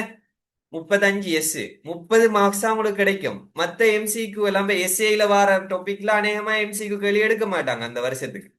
வேற கேள்விகள் எடுத்து போட்டு வராத கேள்வியில தான் எஸ்ஏ எடுக்க போறாங்க. நார்மலா அப்படிதான் வரும். நார்மலா அப்படி என்று இருக்கக்குள்ள எஸ்ஏல எதிர்பார்ப்பை மட்டும் நீங்க படிச்சு நம்பி படிச்சுட்டு போனால் எம்சிக்யூல இருக்கிற கேள்வி எல்லாம் நீங்க செய்யாம விட வாய்ப்பு இருக்கா இல்லையா? இருக்கா இல்லையா? எனவே தயவு செய்து எதிர்பார்க்க வினாங்கிற மாயக்குள்ள விழ வேணாம். என்னிட கேட்கையும் வேணாம். நான் தரமாட்டேன். போன வருஷம் நான் பிள்ளைகள் போஸ்ட் பண்ணதுக்காக ஒரு சில கேள்வி கொடுத்தேன். அதுலயும் ஒரு அரைவாசி கேள்வி வந்தது. 4 கேள்வியில ஒரு 2 கேள்வி வந்ததுன்னு வைங்களேன். இப்ப அது வந்ததால நான் சந்தோஷப்படவே இல்லை. எனக்கு வரப்படாங்கிற முக்கியம். ஏன்னா எதிர்பார்க்க வினாங்கிறது ஒரு மாயை. அதுல இருந்து மீண்டு வாங்க. எக்ஸாமுக்கு படி. எக்ஸாம்ல எம்சிக்யூல கூட பாயிண்ட்ஸ் இருக்கு. எம்சிக்யூக்கு படிங்க. எம்சிக்யூக்கு படிக்கக்குள்ள எஸ்ஏ ஆட்டோமேட்டிக்கா படிபடும். எஸ்சிக்யூ ஆட்டோமேட்டிக்கா படிபடும். சரிதானே? ரைட். நான் சொன்ன மெத்தட்ல படிச்சு பாருங்க, உங்களுக்கு விளங்கும். ரைட். சோ இதுல இந்த மார்க்கிங் சிஸ்டம் இதான். ரைட். சோ எம்சிக்யூல ஒரு பாயிண்ட்ஸை நீங்க விட்டால் ஒரு மார்க்ஸை இழப்பீங்க. ஆனா எஸ்ஏல ஒரு பாயிண்ட்ஸை விட்டா 0.2 மார்க்ஸ் தான் போகும். நீங்க 38 பாயிண்ட்ஸ்ல ஒரு 30 பாயிண்ட்ஸ் 8 பாயிண்ட்ஸ் எழுதாட்டி சோ ஒரு மார்க்ஸை நீங்க இழக்கணும்டா எஸ்ஏல எத்தனை பாயிண்ட்ஸை மிஸ் பண்ணும்? 5 பாயிண்ட்ஸ் மிஸ் பண்ணாதான் ஒரு மார்க்ஸ் போகும். சரியா? சோ நீங்க 30 பாயிண்ட்ஸ் எடுத்தாலும் 30 பாயிண்ட்ஸ் எழுதினாலும் கூட உங்களுக்கு ஒரு மார்க்ஸ் தான் குறைய போகுது. ஆனா எம்சிக்யூ ஒன்று பிழையா செஞ்சா ஒரு மார்க்ஸ் ஃபுல்லா போயிடும். சோ அதால எம்சிக்யூல பிழை விடாதீங்க. அதால நாங்க கடைசியா என்னத்துல ஸ்கோரை பாக்குறேன். கடைசியா எம்சிக்யூ எத்தனை செஞ்சிருக்கீங்கன்னு தான் முதல் பாக்குறேன். எம்சிக்யூ 40க்கு மேல எடுக்கீங்கடா ஷுவரா நீங்க எஸ்ஏ எழுதிருப்பீங்க. ரைட். சோ இதுல அதுல மாற்று கருத்து இல்லை. ஏன்னா எம்சிக்கு 40 செய்யற அளவுக்கு உங்களுக்கு அறிவு இருக்குண்டா எல்லாம் படிச்சிருப்பீங்க. ரைட். எதிர்பார்க்க வினா மட்டும் படிச்சிருக்க மாட்டீங்க. ரைட். சோ இதுல நீங்க கவனமா இருக்கணும். சோ எம்சிக்கு செய்யறதெல்லாம் எப்படி என்று நான் சில மெத்தட்ஸ் இருக்கு. அதுகள் எல்லாம் எம்சிக்கு செய்யற நேரம் இப்ப நான் பேப்பரோட சேர்த்து தான் ரிவிஷன் போகும். அந்த டைம்ல அதை நான் பார்க்கலாம். ரைட். சோ எம்சிக்கு எப்படி செய்யற அதை எப்படி செய்யலாம்ங்கிற மெத்தட்டை நான் ஒரு நாளைக்கு லோட் ஆக்க விரும்பல. சரிதானே? ரைட். எஸ்சிக்யூ செய்யறதுக்கும் ஒரு மெத்தட் இருக்கு. ரைட். இந்த எஸ்சிக்யூ செய்யறதுல இந்த நெகட்டிவ் மார்க்ஸ் சம்பந்தமா சில கதைகள் வரும். யாருக்கு தெரியும் நெகட்டிவ் மார்க்ஸ் எதுக்கு இருக்கு? எம்சிக்யூக்கு நெகட்டிவ் மார்க்ஸ் இருக்கா? எம்சிக்யூக்கு நெகட்டிவ் மார்க்ஸ் இருக்கா? இல்ல. எம்சிக்யூல நீங்க பிழை எடுத்தால் 0 மார்க்ஸ், சரி எடுத்தால் 1 மார்க்ஸ், பிழை எடுத்தால் அந்த மைனஸ் இன்னொரு கேள்விக்கு போக மாட்டா. மைனஸ் என்ற சிஸ்டம் இல்லை. எஸ்சிக்யூல மைனஸ் இருக்கா? ரைட். நிறைய பேருக்கு தெரிஞ்சிருக்கு, சிலருக்கு தெரியாது. எங்க மைனஸ் இருக்குன்றால் இது போன வருஷம் 2024 வந்த இதுல பாருங்க. இப்பகுதிக்கு தேவையான எண்ணிக்கையை விட அதிகமான விடைகள் வழங்கப்பட்டால் அதற்கான புள்ளிகள் கழிக்கப்பட வேண்டும். சோ இது மார்க்கிங் ஸ்கீம்ல இருந்த ஸ்டேட்.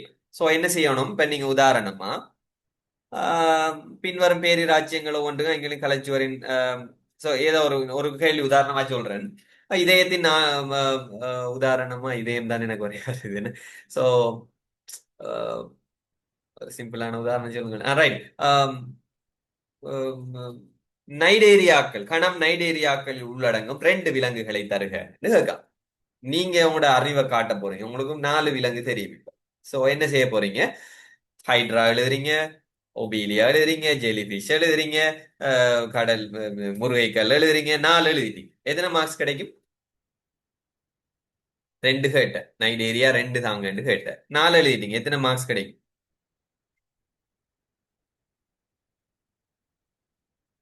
சோ அந்த கேள்விக்கு 2 புள்ளி, ஒன்றுக்கு ஒரு புள்ளி. சோ 2 கேட்டு இருக்காங்க, நீங்க 4 எழுதிருக்கீங்க. உங்களுக்கு எத்தனை புள்ளி கிடைக்கும்? ஒரு ஆள் சொல்றா 2 புள்ளி கிடைக்கும். மத்தாக்கள்? சோ உங்களுக்கு கிடைக்க போற புள்ளி சைபர். ஏன்? நீங்க 2 கேட்ட இடத்த 4 கொடுத்துட்டீங்க. இப்ப நீங்க பேஷண்ட் வருது, பேஷண்ட் வந்தா உங்ககிட்ட ஒரு வருத்தத்துக்கு வந்தா நீங்க அதுக்குரிய மருந்து மட்டும் தானே அப்பா கொடுக்கணும். அதுக்கு மேலதிகமா நீங்க 2 விட்டமின்னாங்க அதுன்னாங்க இதுன்னாங்கன்னு தேவையில்லாத மருந்தை கொடுத்தா மருந்து ஒரு கெமிக்கலா இல்லையா? அது சைடு எஃபெக்ட் உண்டாகுமா இல்லையா? அதுதான் இது. சரிதானே?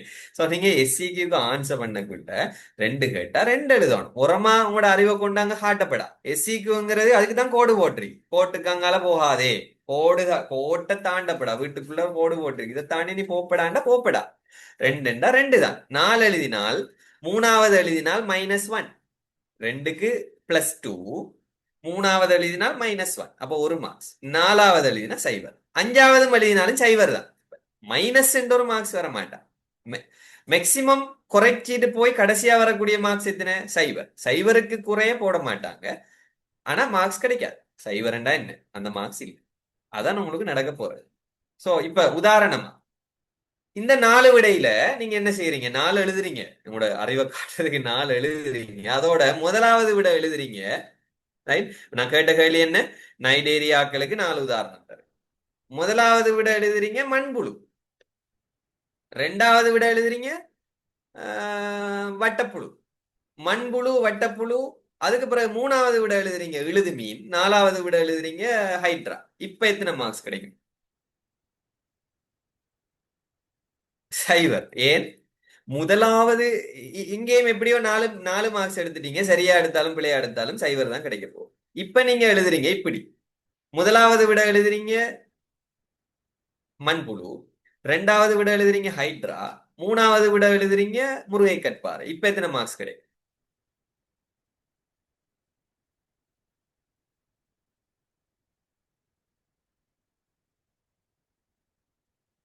சோ ஹைட்ராக்கு மட்டும் உங்களுக்கு எத்தனை கிடைக்கும்? 1 புள்ளி கிடைக்கும்.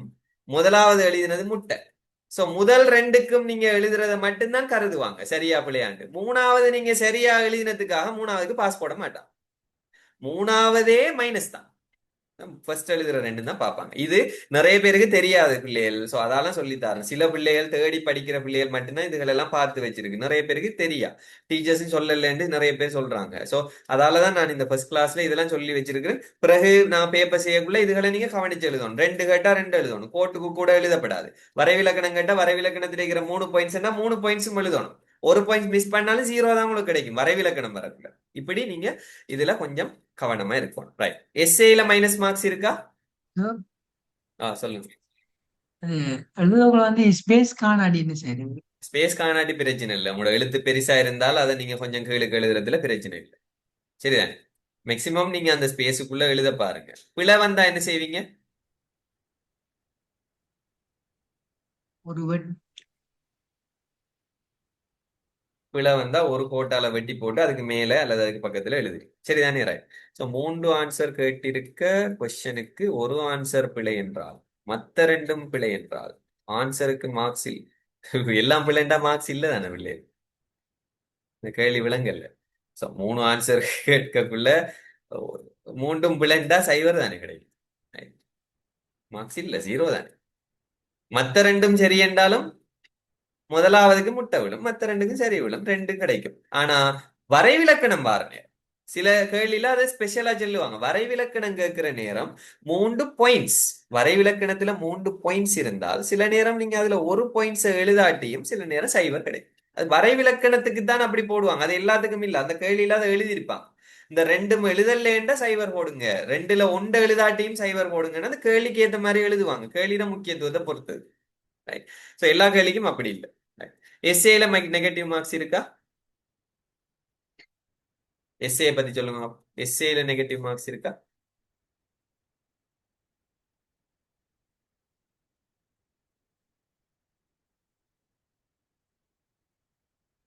ஸோ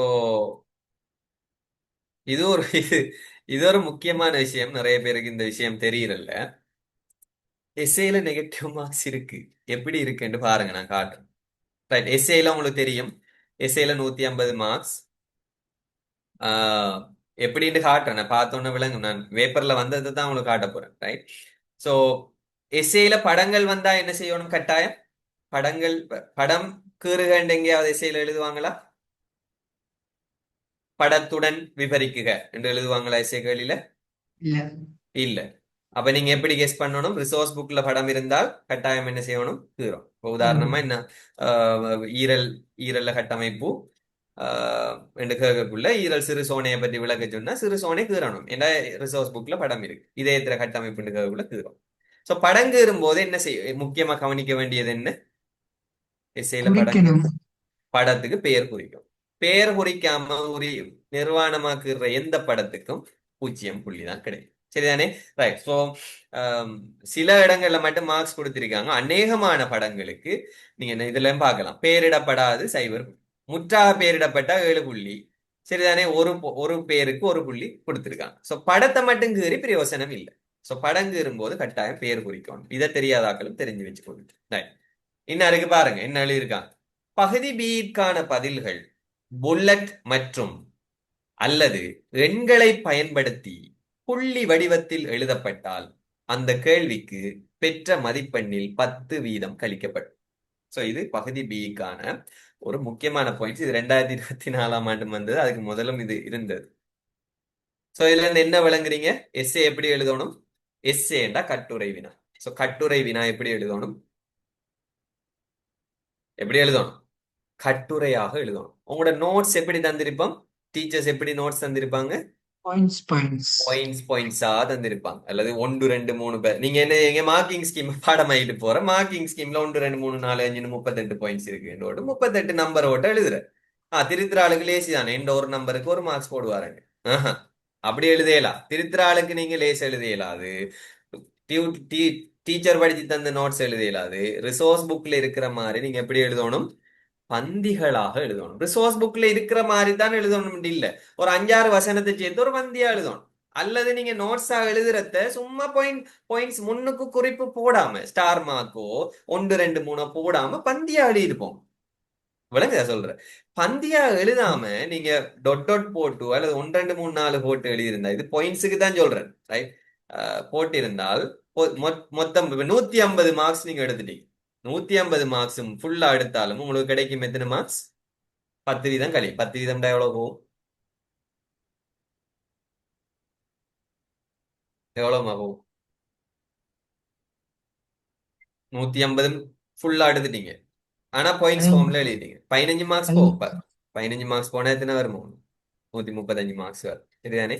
சோ சார், ஓ அது எஸ்ஐக்கு வந்துக்கிட்டு எழுதுறதுக்கு வந்து ரெடிமேடா போய் எழுதுறது நல்லா இருக்குமா, இல்ல அங்கேயே போய் யோசிச்சு எழுதுறது பெட்டர் ஆகுமா?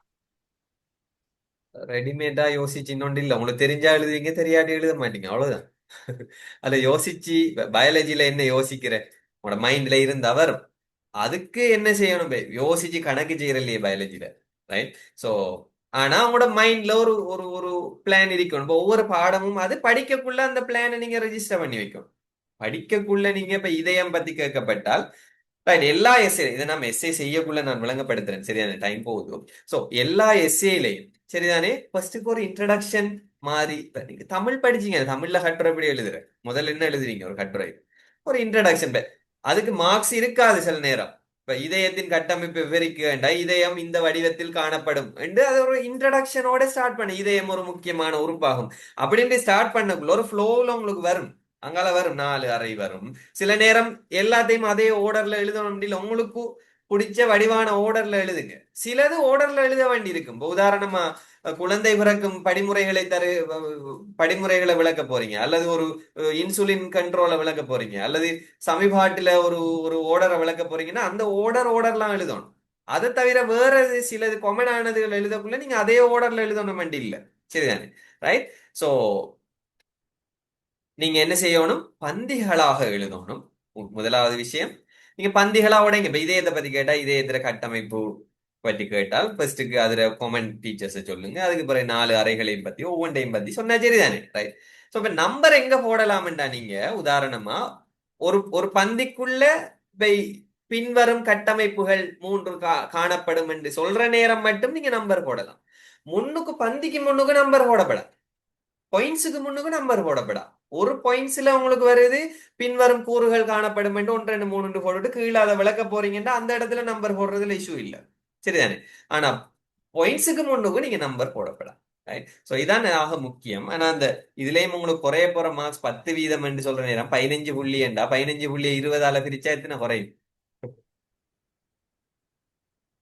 15 புள்ளி 20ஆல பிரிச்சா எத்தனை குறையும்?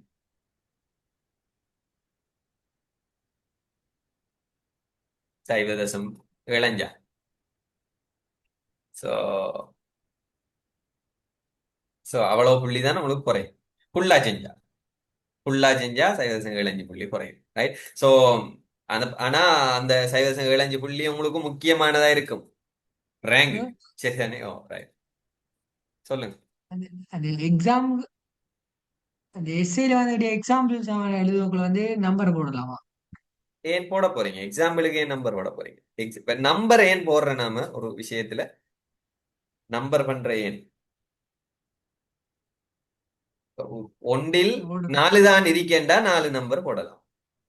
அல்லது முதலாவது இது இப்ப நம்பர் போட்டாகிற கருத்து என்ன வரும்? முதலாவது வாரது முக்கியமானது, ரெண்டாவது வாரது அதை விட குறைஞ்சது, மூணு ரேங்க் மாதிரி பெய்திருமா இல்லையா நம்பர் போட? விளங்குதா சொல்றேன்? சோ அதாலதான் அவங்க நம்பர் போடுறதை தவிர்க்க சொல்றாங்க. எங்கேயும் நீங்க ரேங்க் போடப்படாதானே. ரேங்க் மாதிரி போய்த்திரு முதலாவது பாயிண்ட் முக்கியம். அப்படி முக்கியமானதாக இருந்தா நம்பர் போடுங்க. முக்கியம் இல்லைன்னா நீங்க நம்பர் போட தேவையில்லை தானே. ரைட். சோ நீங்க எக்ஸாம்பிள் என்று சொல்லிட்டு தொடர்ந்து எழுதலாம் தானே, கம்மா கம்மா போட்டு எழுதலாம் தானே. திருத்துறவர் அதை பார்ப்பார். சரிதானே? ரைட். சோ நீங்க தேவையில்லாம மார்க்ஸை குறைக்கிற நடவடிக்கைகள்ல ஈடுபடும். ரைட். நாங்க எஸ்ஏ செய்யற நேரம், பிராக்டிஸ் பண்ற நேரம் எப்படி நாங்க இந்த நோட் இதுகள் அமைச்சு கொள்றேன்னு சொல்லி பார்த்துக்கொள்வோம். சரிதானே? சோ இன்றைக்கு நான் சொல்ல வந்த விஷயம் இவ்வளவுதான். சோ மார்க்ஸ்ல எதுல நீங்க கவனம் செலுத்தணும், எது தெரிஞ்சு கொள்ளணும்ங்கிற விஷயம். ரைட். சோ கடைசியா நான் இந்த சார்ட் ஒன்று உங்களுக்கு போட்டிருக்கேன். ஒவ்வொன்றிலையும் வரக்கூடிய அவரேஜ் கொஸ்டின்ஸ். சோ இப்ப நான் எஸ்சிக்யூ எப்படி எடுப்பேன்னு சொன்னால், எஸ்சிக்யூ பொறுத்த வரைக்கும் நீங்க 4 கேள்வி என்று சொல்லுவீங்க, நான் 12 கேள்வி என்று சொல்லுவேன். ஏன் 12 கேள்வி? எஸ்சிக்யூ அமைப்பு கட்டுரை வினா 12 கேள்வி என்று தான் நான் நார்மலா சொல்லுவேன். ஏன் 12 கேள்வி? Any idea? சப்டாபிக்ஸ். ஸோ ஒவ்வொரு எஸ் அமைப்பு கட்டுரையிலையும் எத்தனை சப் டாபிக்ஸ் இருக்கும்? 3 3 இருக்கும். A part, B part, C part இருக்குமா இல்லையா? ஸோ அதனால ஒவ்வொன்றிலையும் 3 இருக்கிறதுனால மொத்தம் 12 பார்ட்ஸாக தான் நாங்கள் எடுப்போம். ஸோ 12 பார்ட்லையும் எத்தனை பார்ட் ஒவ்வொன்றிலையும் வரும்ங்கிறது தான் இதுல குறிச்சிருக்கிறேன். 12ல எத்தனை வரும்ங்கிறது தான் இது. உதாரணமா 5வது யூனிட்ல விலங்கு அமைப்பும் தொழிலும்ல 12ல 4 வரும். 12ல 4 3ல் 1 தானே. ரைட். 3ல் 1ங்கிறது விளங்குதா? ஸோ அதுவும் என்ன என்ன அடிப்படையில வருது? என்ன அடிப்படையில வருது? பாடவேளை பாடத்திட்டத்தின் அடிப்படையில தான் இந்த கேள்விகள் வந்திருக்கும். இதை நீங்க சும்மா பார்த்துக்கொள்ளுங்க. சோ இதையும் நான் விளங்கப்படுத்த தேவையில்லை தானே, இதெல்லாம் விளங்கப்படுத்துற விஷயம் இல்லை. ரைட். சோ அதையும் நீங்க கொஞ்சம் பார்த்துக்கொள்ளுங்க. ரைட். சோ இது ஒரு விஷயம். ரைட். அடுத்தது எஸ்ஏ பிராக்டிஸ் எப்ப ஸ்டார்ட் பண்ணுவீங்க? நாங்க ரிவிஷன்லயே ஸ்டார்ட் பண்ணுவோம். இப்ப நான் ரிவிஷன் ஸ்டார்ட் பண்றது தானே, ரிவிஷன்ல நாங்க படிப்பிக்கக்குள்ளே எஸ்ஏ பிராக்டிஸோட சேர்த்து தான் ஸ்டார்ட் பண்ண போறோம். எஸ்ஏ எம்சிக்யூ எல்லாம் சேர்த்து தான் ஸ்டார்ட் பண்ண போறோம். பேப்பர் கிளாஸ்லயும் எல்லாம் சேர்த்து தான் ஸ்டார்ட் பண்ண போறோம். சோ எதுவுமே நீங்க யோசிக்க தேவையில்லை. ரைட். சோ இவ்வளவுதான் நான் பேப்பரை பத்தி சொல்ல நினைச்சது. சோ படிக்கிறது ரீஸ்டார்ட் பண்றதை பத்தி சொல்லிட்டேன், பேப்பரை பத்தி சொல்லிட்டேன். சோ வேற ஏதாவது தெரிஞ்சு கொள்ளணுமா நீங்க? இந்த ஸ்லீப் எப்படி மெயின்டைன் பண்ண? ரைட். அது ஒரு விஷயம், அதை சொல்லுவோம். சோ எனக்கு ஒரு 2 மினிட்ஸ் தாங்க. Right. Sorry. Right. Right. Right. ஸ்ட்ரக்சர்ல மூலகம் கேட்கிற நேரம் ஆக்சிஜன் என்று கொடுக்காம ஓ என்று கொடுத்த அப்படி ஓ என்று இப்ப மூலகம் கேட்கிற நேரம் நீங்க ஆக்சிஜன் என்று எழுதுறது ஆக நல்லம். சரியா? ஆக்சிஜன் என்று எழுதுறது ஆக நல்லம். ரைட்.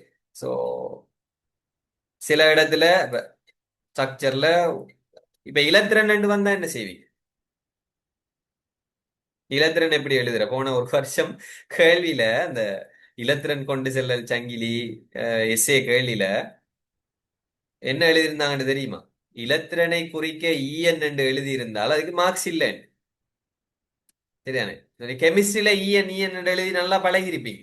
இங்கேயும் வந்து இலத்திரன் என்று எழுதாம இஎன் என்று எழுத தொடங்கினீங்க என்றால் மார்க்ஸ் இல்லை. சரிதானே? ரைட். இலத்திரன் எழுதுற நேரம் இப்ப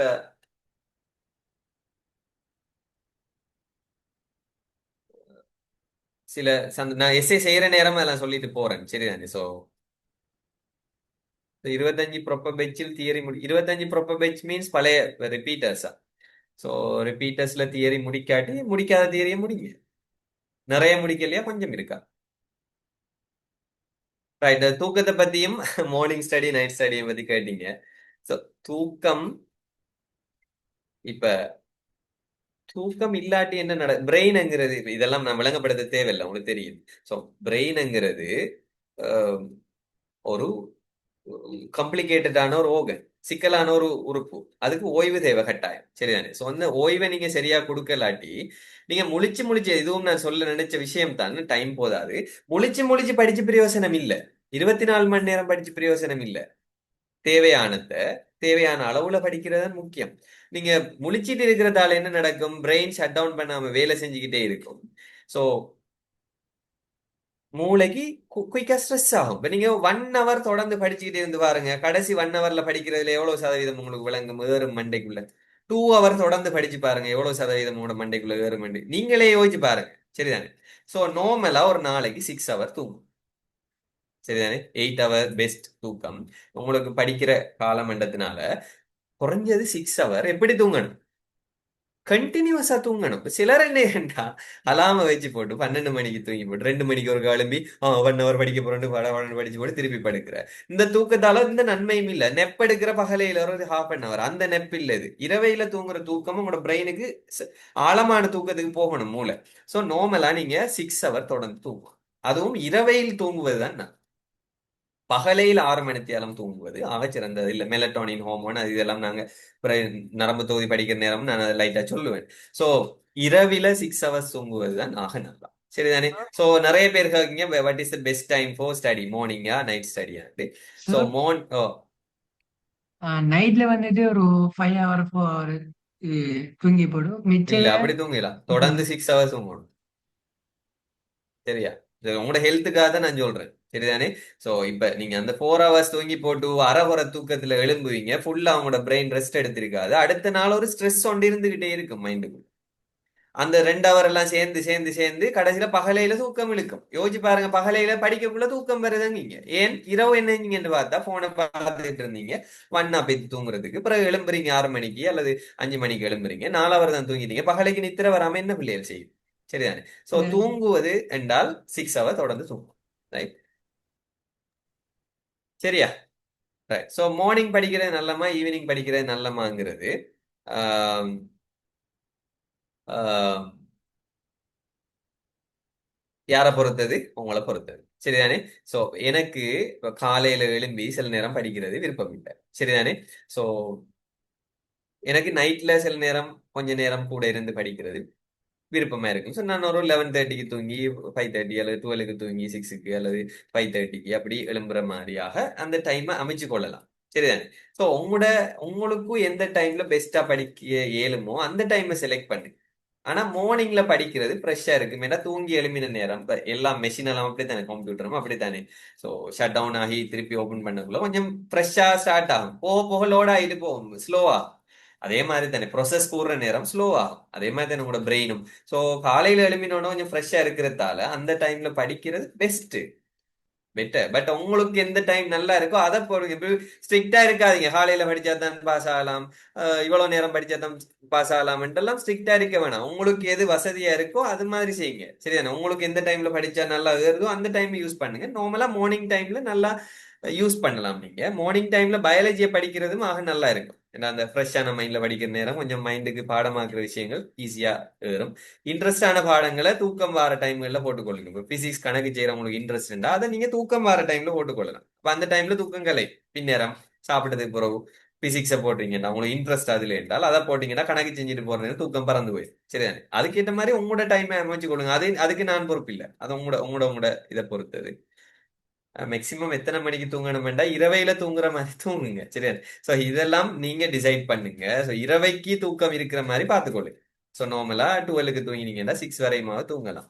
அதுக்கு பிறகு தூங்கினீங்க 1 மணிக்கு தூங்க தொடங்கினீங்கன்னு சொன்னா 7 ஆகும், விடிஞ்சிரும். என்ன ஜன்னலுக்குள்ளால சூரிய ஒளி எட்டி பாக்குற நேரத்துல எழும்புறது அவ்வளவு நல்ல மில்ல தானே, ரைட்? சோ கொஞ்சம் நீங்க படிக்கிறார்கள் தானே, படிக்கிற காலத்துல கொஞ்சம் தூக்கத்தை ஓவரா போக விடாமலும் பார்த்துக்கொள்ளணும். சரிதானே? ரைட், அதை வச்சுக்கொள்ளுங்க. Right, okay. சோ வேற இந்த தூக்கம் படிப்பு இதெல்லாம் நான் இடையில இடையிலேயும் உங்களுக்கு தேவைப்பட்டா சொல்றேன். வேற ஏதாவது இந்த இன்றைக்கு நாங்க பாடத்தை தொடங்க முடியாம போயிட்டு அடுத்த கிளாஸ்ல நாங்க நரம்பு தொகுதியை தொடங்குவோம். வேற ஏதாவது இன்றைக்கு சொன்ன விஷயங்கள் ஏதாவது கேள்விகள் இருக்கா கேட்கறதுக்கு? ரைட், இதானே எங்களோட ஷெடியூல், கிளாஸ் ஷெடியூல். ஸோ நாங்க இப்படித்தான் பிளான் பண்ணியிருக்கிறோம். சரிதானே? ஸோ கிளாஸுக்கு வர இருக்கிற ஆட்கள் இந்த ஷெடியூலை பார்த்து கொள்ளலாம். ஸோ கிரேட் 12 ரிவிஷனும் போகும், பேரலலா கிரேட் 13 ரிவிஷனும் போகும், பேரலலா பேப்பர் கிளாஸும் போகும். ஸோ இதுல வீக்லி எக்ஸாம்ஸ் ஒவ்வொரு வீக்கும் உங்களுக்கு எக்ஸாம் நடக்கும். அது திருத்தி உங்களுக்கு மார்க்ஸ் தரப்படும். சரிதானே? ஸோ அதுக்காக நாங்க வேற ஆட்களை வச்சிருக்கிறோம். ஸோ கிரேட் 12 ரிவிஷன் இப்படித்தான் போகும். ஸோ நார்மலா நீங்க பார்த்துக்கொள்ளுங்க, நான் ப்ரெசன்டேஷனை போட்டுறேன், அதில் ரெக்கார்டிங்ல பார்த்துக்கொள்ளுங்க. சரிதானே? ரைட். ஸோ பேப்பரும் இதே ஆர்டர்ல போகும். ரைட். ஸோ இந்த ரிவிஷன் டைம்ல உங்களுக்கு பேப்பரோட தான் ரிவிஷன் நடக்கும். யூனிட் வைஸா ஒவ்வொரு யூனிட்லயும் இருக்கிற கேள்விகளோட சேர்த்து தான் ரிவிஷன் போகும். ஃபுல்லா டீப்பா படிப்பிக்க மாட்டோம். முக்கியமா எக்ஸாம் பாயிண்ட்ஸ் தான் நாங்க படிப்பிப்போம். இதுல நீங்க டீப்பா படிக்கிறது உங்களோட வேலை. ரைட். ஸோ பேப்பர் செய்யறதுக்கு ஸ்ட்ரெஸ் இல்லாம செய்யறேன்டால் பேப்பர் செய்யுங்க. சரியான முதலாவது பேப்பர் செய்யக்குள்ள ஸ்ட்ரெஸ் வரும், ரெண்டாவது பேப்பர் செய்யக்குள்ள ஸ்ட்ரெஸ் வரும், மூணாவது பேப்பர் செய்யக்குள்ள ஸ்ட்ரெஸ் குறையும், நாலாவது பேப்பர் செய்யக்குள்ள நல்லா குறையும். செய்யுங்க. ஸ்ட்ரெஸ் ஆகுதுன்னு செய்யாம விட்டீங்கன்னா இன்னும் ஸ்ட்ரெஸ் கூடிக்கு தானே போகுது. எதையும் செஞ்சீங்கன்னு சொன்னால் உங்களுக்கு அது ஸ்ட்ரெஸ் ஆட்டோமேட்டிக்கா குறையும். ஸோ 12 இருந்து 4 மணிக்கு எழும்புறது உங்களுக்கு பழகிட்டேன்னு சொன்னால் அதை நீங்க கொஞ்சம் அந்த 4 ஒரு 4:30 மாத்துங்க, 4:30 ஒரு 5 மாத்துங்க. 12க்கு தூங்குறது ஒரு 11:30 மாத்துங்க. மேக்சிமம் 6 ஹவராவது பிரெயின். இது ஹெல்த் அட்வைஸ் மட்டுமே ஒழிய இப்ப 12 இருந்து 4 தூங்கி நீங்க பாஸ் ஆகலாண்டு இல்ல.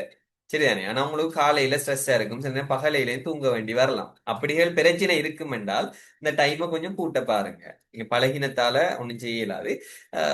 மெல்ல இப்ப ஒரே அடியா 6 மணித்தியாலம் ஆக்காம அங்கால 1/2 மணித்தியாலம் இங்கால 1/2 மணித்தியாலம் சேர்த்து கொள்ளுங்க. ஒரு மணித்தியாலத்தையாவது கூட்டி கொள்ளுங்க. ஏன்னா பிரெயினுக்கு கொஞ்சம் ரெஸ்ட் கொடுங்க. டெய்லி நல்லா தண்ணி குடிக்கும். ரைட், இல்ல ஓகே. சார், அது 4 ஹவர் வந்து நைட்லயும் 2 ஹவர் வந்து இல்ல இல்ல, ஈவினிங்லயும். அந்த கண்டினியூ இல்லாம தூங்குறது கொஞ்சம் நல்லம் இல்ல. ஆழ்ந்த ஸ்லீப்புக்கு நீங்க போக மாட்டீங்க. இது டீப்பான ஸ்லீப்புக்கு பிரெயின் போகாது. சில நேரம் ஸ்ட்ரெஸ் இருந்துகிட்டே இருக்கும். எல்லாருக்கும் இல்ல, சிலர் அதுக்கு பழகினத்தால ஓகே ஆமென்னுச்சுன்னா அது நீங்க ஃபாலோ பண்ணுங்க. அது உங்களுக்கு தான் உங்களோட பொடிக்கு தெரியும் தானே. இப்ப பகலையில எல்லாம் ஸ்ட்ரெஸ்ஸா இருக்குமென்னு சொன்னா உங்களோட தூக்கத்துல பிரச்சனை இருக்குன்னு கருத்து. ரைட். வீக்லி எத்தனை கிளாஸ் நடக்கும்? 3 கிளாஸ் நடக்கும். ஸோ நாங்க என்ன செய்ய போறோம்டா, நாங்க இன்றைக்கு தான் டீச்சரோட டிஸ்கஸ் பண்ணது. ஸோ 26 கிளாஸையும் 26 ரிப்பீட்டர்ஸ் கிளாஸையும் உண்டாக்க போறோம். ஏன்னா 2 பேருக்கும் ரிவிஷனும் பேப்பர் கிளாஸும் தேவை. ஸோ 3 கிளாஸ் 2 பேருக்கு 3 கிளாஸுக்குரிய பேமெண்ட் தான் எடுப்போம். ஒரு கிளாஸ் நாங்க ஃப்ரீயா தர போறோம். ஸோ 26க்கு போற ரிவிஷன் தியரி கிளாஸ்ல ஒரு கிளாஸ் தான் வீக்ல தியரி கிளாஸ் போகும். 26 ப்ராப்பர் பேச்சுக்கு அதுல ரிப்பீட்டர்ஸா ஜாயின் ஆகிறார்கள், ஃப்ரீயா ஜாயின் ஆகலாம். அதே மாதிரி ப்ராப்பர் கிளாஸ்ல ஜாயின் ஆகிறார்களுக்கு 3 கிளாஸுக்கு தான் பேமெண்ட் எடுப்படும். எக்ஸ்ட்ராவா கிரேட் 12 ரிவிஷன்ல அவங்க ஃப்ரீயா ஜாயின் ஆகும். இதான் நாங்க செய்ய போறது. பேமெண்ட் டீடைல்ஸ் எல்லாம் நீங்க அட்மின் கிட்ட கேட்டுக்கொள்ளலாம். ஸோ உங்களுக்கு மொத்தமாவே 4 கிளாஸ் வீக்ல நடக்கும். அதோட ஒரு நாள் பேப்பர் எக்ஸாம் நடக்கும், வீக்லி எக்ஸாம் நடக்கும். ஓகேயா? ரைட். ஸோ டே கிளாஸ் உங்களுக்கு யூஸ்ஃபுல்லா இருந்ததா? ஸோ நான் நினைக்கிறேன் ஒரு சிலர் லீவ் ஆகி போயிட்டாங்க. ஏன்னா நான் டே கிளாஸ் தொடங்கல, ஏன்னா டைம் போயிட்டு நல்லா. நல்லா டைம் போனதால நீங்களும் நிறைய இன்ட்ரெஸ்டா கேள்வி கேட்டீங்க, அதால தான் அந்த டைம் போனது. இல்லாட்டி நான் ஒரு அரை மணி நேரமாவது நர்வஸ் சிஸ்டத்தை தொடங்கும்னு பார்த்தேன். சிலருக்கு அந்த கெட்டிக்காராக்களுக்கு மீத்திறன் உள்ளவர்களுக்கு சில நேரம் அலுப்படிச்சிருக்கலாம். சாரி. அடுத்த கிளாஸ்ல நாங்க டைரக்டா தியரி தான் தொடங்க போறோம். டே கிளாஸோட இதை முடிச்சிடலாம். சரிதானே? ரைட். நோ, எல்லாத்துக்கும் ஒரு பேக்கேஜ் தான், எல்லாம் ஒரே பேமெண்ட்.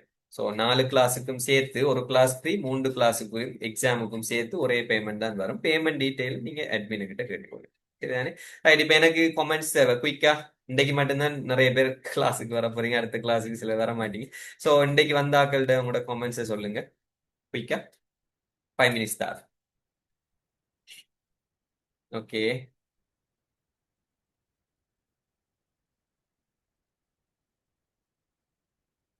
ஓகே, குளிக்கிறது எனி டைம் நீங்க குளிக்கலாம், அதால இஷ்யூ எல்லாம் இல்லை. Right. குளிச்சா ஃப்ரெஷ்ஷாக இருக்குன்னா குளிங்க. Right. Right, thank you. So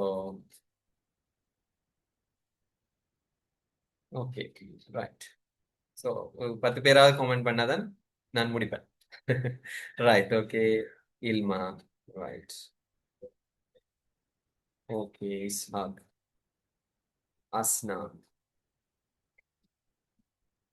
26 theory and 26 revision class ரெண்டுக்கும் வேற அதான் சொன்னீங்க இல்ல. 20. No no no. எந்த பெஞ்சா இருந்தாலும் நீங்க ஜாயின் ஆகினா 3 கிளாஸுக்குரிய பேமெண்ட் தான் எடுப்படும். நீங்க 4 கிளாஸ்லயும் ஜாயின் ஆகலாம். சரிதானே? Right. இப்ப உதாரணமா கிரேட் 12 ரிவிஷன் 26 ப்ரொப்பர் பெஞ்சுக்கு வேறையாவும் ரிப்பீட் பெஞ்சுக்கு வேறையாவும் நடக்காது. 2 பேருக்கும் உண்டா தான் நடக்க போகுது. கிரேட் 13 ரிவிஷனும் 2 பேருக்கும் உண்டா தான் நடக்க போகுது. பேப்பர் கிளாஸ் 2 பேருக்கும் உண்டா தான் நடக்க போகுது. கிரேட் ப்ரொப்பர் பெஞ்சில கடைசியா மிச்சம் இருக்கிற 2 பாடம் 8 9 10 பாடம் இருக்கு, அதுவும் உண்டா தான் நடக்க போகுது. 4 பாடம் நடக்கும், 4 கிளாஸ் நடக்கும். ஆனா 3 கிளாஸுக்குரிய பேமெண்ட் தான் உங்கள்கிட்ட வாங்கப்படும். ஒரு கிளாஸ்ல நீங்க ஃப்ரீயா join.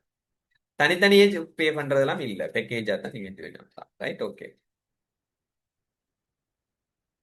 Right. Okay. Sahma. Thanks. Okay. Ayesha. Thanks. Okay. Asna. Okay. Right. கிளாஸுக்கு நீங்க யோசிச்சு ஜாயின் ஆகி கொள்ளுங்க. ரைட். ஓகே. ரிஷேகா. ஓகே. உம்முஹானி.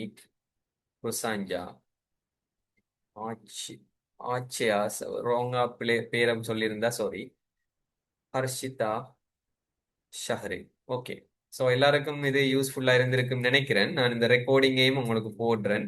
இந்த ரெக்கார்டிங்கை உங்களோட ஃப்ரெண்ட்ஸுகளுக்கும் ஷேர் பண்ணி கொள்ளுங்க. நீங்க மட்டும் இந்த விஷயங்களை தெரிஞ்சு கொள்ளாம உங்களோட ஃப்ரெண்ட்ஸுகளுக்கும் தெரியப்படுத்தினா நல்லா தானே. ஏன்னா உங்களோட குரூப்புகள்லையும் டெலிகிராம்லையும் நான் இந்த ரெக்கார்டிங்கை யூடியூப்லயோ அல்லது டெலிகிராம்லயோ இருந்து போடுவேன். அதை நீங்க உங்களோட ஃப்ரெண்ட்ஸுகளுக்கும் ஷேர் பண்ணி கொள்ளுங்க. ஸோ நிறைய இப்ப இதுல ஒரு முக்கியமான விஷயம், இந்த இந்த டெலிகிராம் சேனல்ஸ்ல லிங்க்ஸ் எல்லாம் இருக்கு. ஸோ இதை பத்தியும் நான் கடைசியா சொல்லி முடிச்சு கொள்றேன். ஸோ இதுல ஜெனரல் டெலிகிராம் குரூப்ஸ் ஒன்று இருக்கு. எம்சிக்யூ ப்ராக்டிஸுக்குன்னு தனி ஒரு டெலிகிராம் சேனல் இருக்கு. அதுல 2019ல இருந்து 2013ல இருந்து 2020 வரையும் வந்த சகல எம்சிக்யூ கொஸ்டின்ஸும் நீங்க மார்க் செஞ்சு பார்க்கக்கூடிய மாதிரி அதுல போட்டிருக்கிறேன். நீங்க ஆன்சர் பண்ணினா சரியா பிள்ளையாண்டு காட்டுற மாதிரி போட்டிருக்கிறேன். இப்போதைக்கு யூனிட் 8 வரையும் அப்டேட் பண்ணிருக்கேன். ஸோ அதை நீங்க இந்த லிங்க் நூடாக போய் பார்க்கலாம். அதே மாதிரி பார்ட் 2 ப்ராக்டிஸுக்குரிய கேள்விகள் போட்டிருக்கிறேன். அது தனியாக ஒரு சேனலா இருக்குது. பயாலஜி ரிசோர்சஸ்ல உங்களுக்கு ரிசோர்ஸ் புக் டவுன்லோட் பண்ணிலும், ப்ராக்டிக்கல் புக் டவுன்லோட் பண்ணிலும், ரிஃபரன்ஸ் புக் கேம்பல் பயாலஜி அதுகளை டவுன்லோட் பண்ணிலும், யூனிட் வைஸ் பேப்பர் தனியாக இது எல்லாமே ஃப்ரீயா கிடைக்கும். இது ஒன்றுக்குமே நீங்க பே பண்ண தேவையில்லை. வேற யாருக்கும் பே பண்ணி தயவு செய்து இதெல்லாம் வாங்க வேணாம். எந்த பேப்பர்ஸ் எல்லாமே ஃப்ரீயா இந்த டெலிகிராம் சேனல்ஸ் குரூப்ல இருக்கு. எஸ்ஏ ப்ராக்டிஸ் அவ்வளவு எஸ்ஏ கேள்வியும் இருக்கு. சரிதானே? ஸோ இது இவ்வளவுலையும் நீங்க விரும்பினால் ஜாயின் ஆகி இதுல இருக்கிற பயனை பெற்றுக்கொள்ளலாம். இருக்கிற காலத்துக்குள்ள இது இவ்வளவு செய்யக்குள்ளேயே நீங்க எக்ஸாமுக்கு ரெடி ஆகிடுவீங்க.